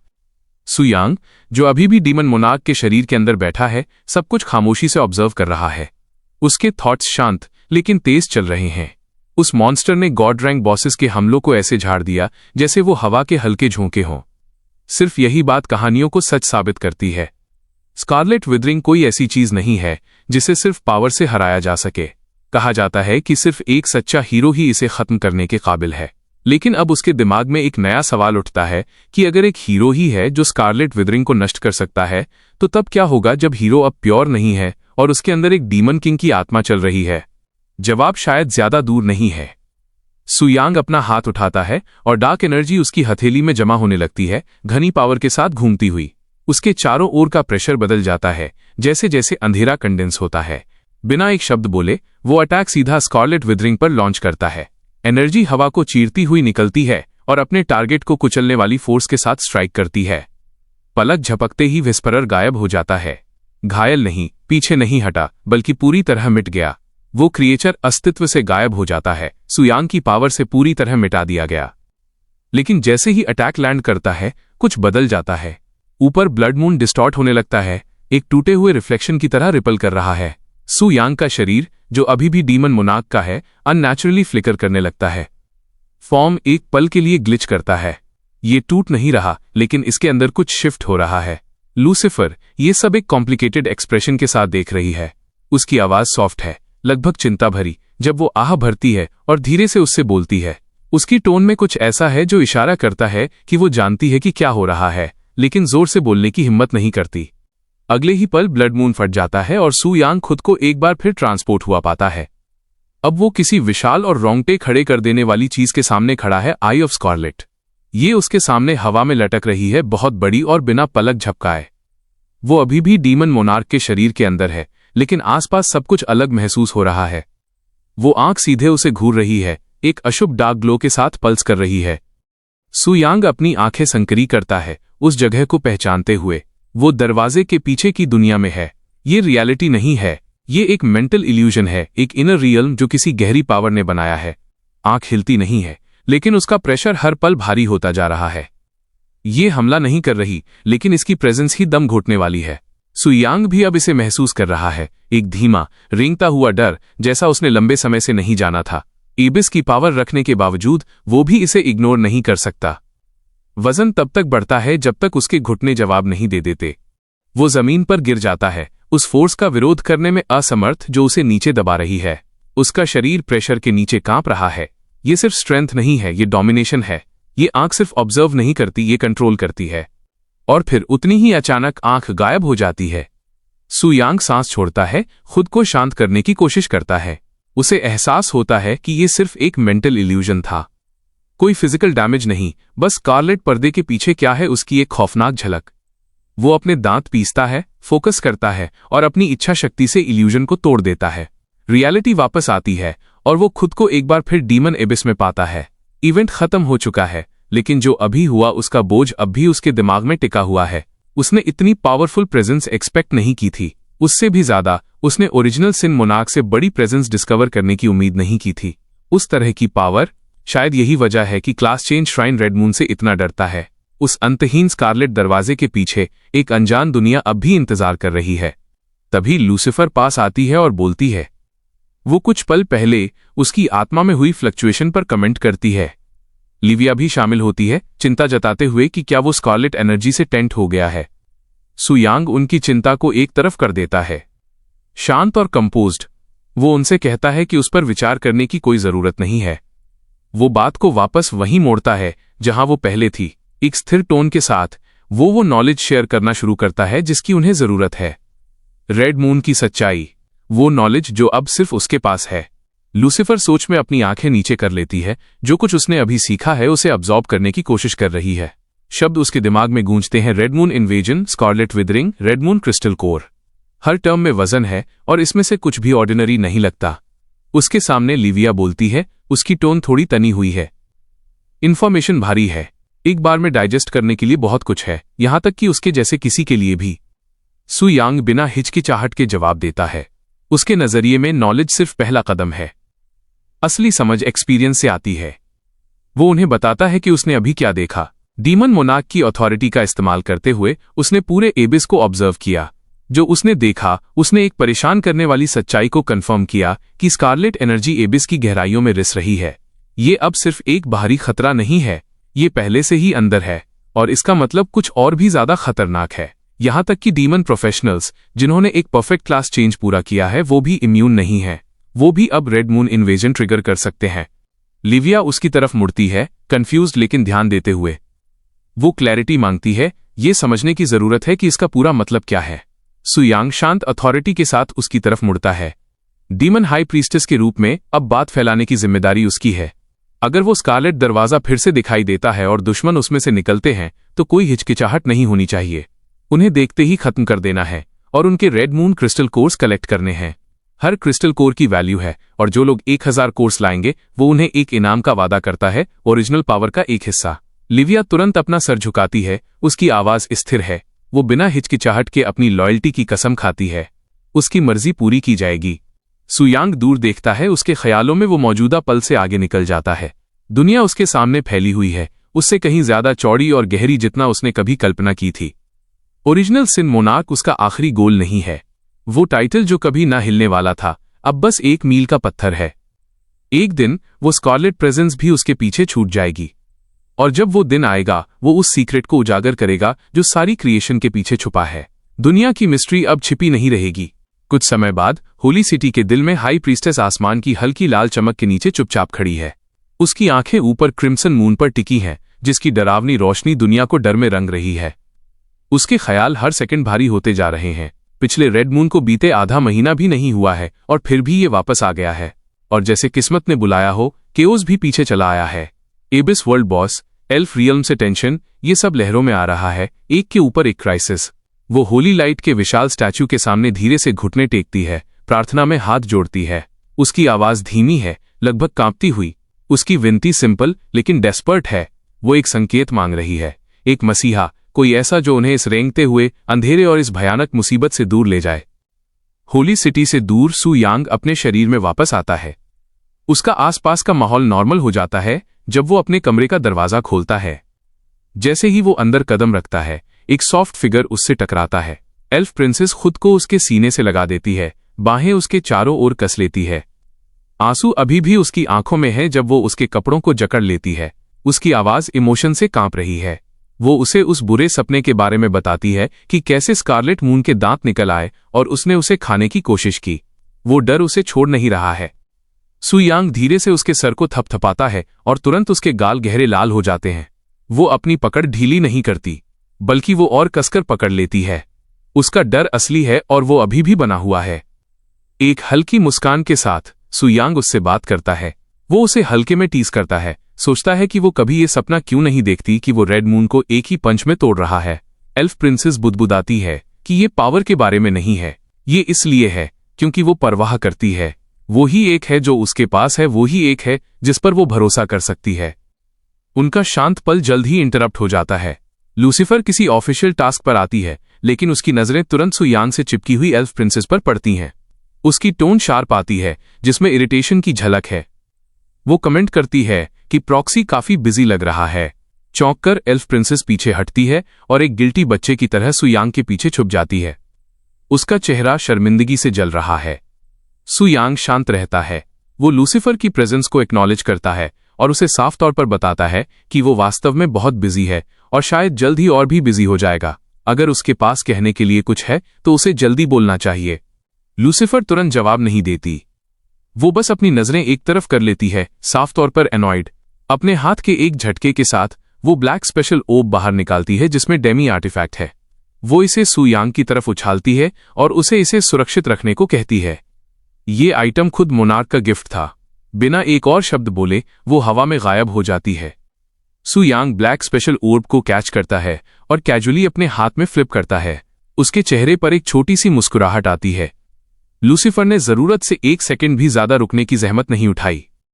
एक शब्द ज्यादा नहीं, एक नजर ज्यादा नहीं। उसके बारे में उसकी राय शायद सच में बहुत नीचे है। वो धीरे से खुद पर हंसता है। ऐसा ही हो, और वो रेड मून क्रिस्टल कोर अब उसका है और वो पहले से जानता है कि उसके साथ क्या करना है। अगर उसके पास ऐसे काफी कोर्स हों तो वो उन्हें मोनार्क की ओरिजिनल पावर के एक हिस्से के लिए एक्सचेंज कर सकता है। वो इसे जोर से बोलता है जैसे खुद से और दुनिया से एक वादा कर रहा हो। जल्द ही वो उठेगा, वो एक गॉड बनेगा। बाद में दूर कहीं एक और कहानी सामने आ रही है। एक डीमन पिघलते हुए लावा में डूब रहा है। उसका शरीर एक ज्यादा स्ट्रांग ओपोनेंट द्वारा राख में बदल दिया गया है। उसके अवशेष मिट जाते हैं, पीछे सिर्फ एक चमकता हुआ रेड क्रिस्टल कोर छोड़ जाते हैं। जीतने वाला डीमन हिचकिचाता नहीं है। वो आगे भागता है, इनाम क्लेम करने के लिए बेताब, लेकिन वो उसे छू भी नहीं पाता। एक डार्क बीम हवा को ऐसे काटती है जैसे रेशम को दरांती। एक पल में डीमन गायब हो जाता है। कोई चीख नहीं, कोई निशान नहीं, सिवाय एक दूसरे रेड क्रिस्टल कोर के जो अब पहले वाले के बगल में पड़ा है। ऊपर फ्लोट करती हुई लूसीफर धीरे धीरे नीचे उतरती है। उसकी आंखें ठंडी जल रही हैं। वो गिरे हुए डीमन को कलंक कहती है। कोई इतना बेवकूफ जो उसके किंग की मर्जी को चैलेंज करे, वो सिर्फ मौत डिजर्व करता है। वो सॉफ्टली लैंड करती है। उसके पैरों के नीचे धूल मुश्किल से हिलती है। उसका हाथ बाहर निकलता है और वो रेड मून क्रिस्टल कोर उठा लेती है। लेकिन खामोशी में खड़े होने के बावजूद उसका दिमाग शांत नहीं है। वो एक बार फिर सू यांग की तरफ भटकता है। फिर से वो मोनार्क के फैसले पर सवाल उठाती है। वो कमजोर ह्यूमन प्रॉक्सी, एक कीड़े की तरह नाजुक और दुनियावी डिस्ट्रैक्शंस में डूबा हुआ। हवस, इन सब चीजों में ये मोनार्क की डिग्निटी को दाग लगाता है। और फिर भी मोनार्क ने उसे चुना। उसकी बातें अधूरी रह जाती हैं, लेकिन उसके गाल उसे धोखा दे जाते हैं। एक लाली उसके चेहरे पर रेंगती है। वो खुद से मोनार्क के डिक्री को दोहराती है कि 1000 रेड मून क्रिस्टल कोर से ओरिजिनल पावर का एक हिस्सा मिलेगा। ये आइडिया उसके अंदर कुछ जगा देता है। वो क्रिस्टल को और कसकर पकड़ लेती है। वो खुद से ज्यादा मेहनत करने का वादा करती है ताकि वो वर्दी बन सके, ताकि वो मोनार्क की पावर से पूरी तरह भर सके। फिर जैसे उसकी डिजायर ने बुलाया हो, लाल रोशनी की लहरें आसमान में फिर से उठने लगती हैं। ब्लड मून वापस आ रहा है। उसकी रोशनी जमीन पर आग के पर्दे की तरह नाचती है। लूसीफर का एक्सप्रेशन शार्प हो जाता है। शिकार फिर से शुरू हो गया है। वो अपना सर क्रिम्सन स्काई की तरफ उठाती है और अनाउंस करती है, लेट द किलिंग बिगिन। मुझे उम्मीद है कि आपको आज का वीडियो पसंद आया होगा, और अगर पसंद आया तो उस लाइक बटन को हिट करो, क्योंकि आज का गोल 1500 लाइक्स है। नेक्स्ट पार्ट के लिए नीचे नेक्स्ट पार्ट कमेंट करो। साथ ही नोटिफिकेशन बेल ऑन करके सब्सक्राइब करना कंसीडर करो, ताकि जैसे ही चैनल पर नई वीडियो ड्रॉप हो आपको नोटिफिकेशन मिल जाए। आप मुझे फाइनेंशियली सपोर्ट करने के लिए और पब्लिक रिलीज से पहले वीडियोस देखने के लिए चैनल ज्वाइन भी कर सकते हैं। मैं मिलता हूं आपसे अगली वीडियो में। तब तक के लिए थैंक्स फॉर वॉचिंग।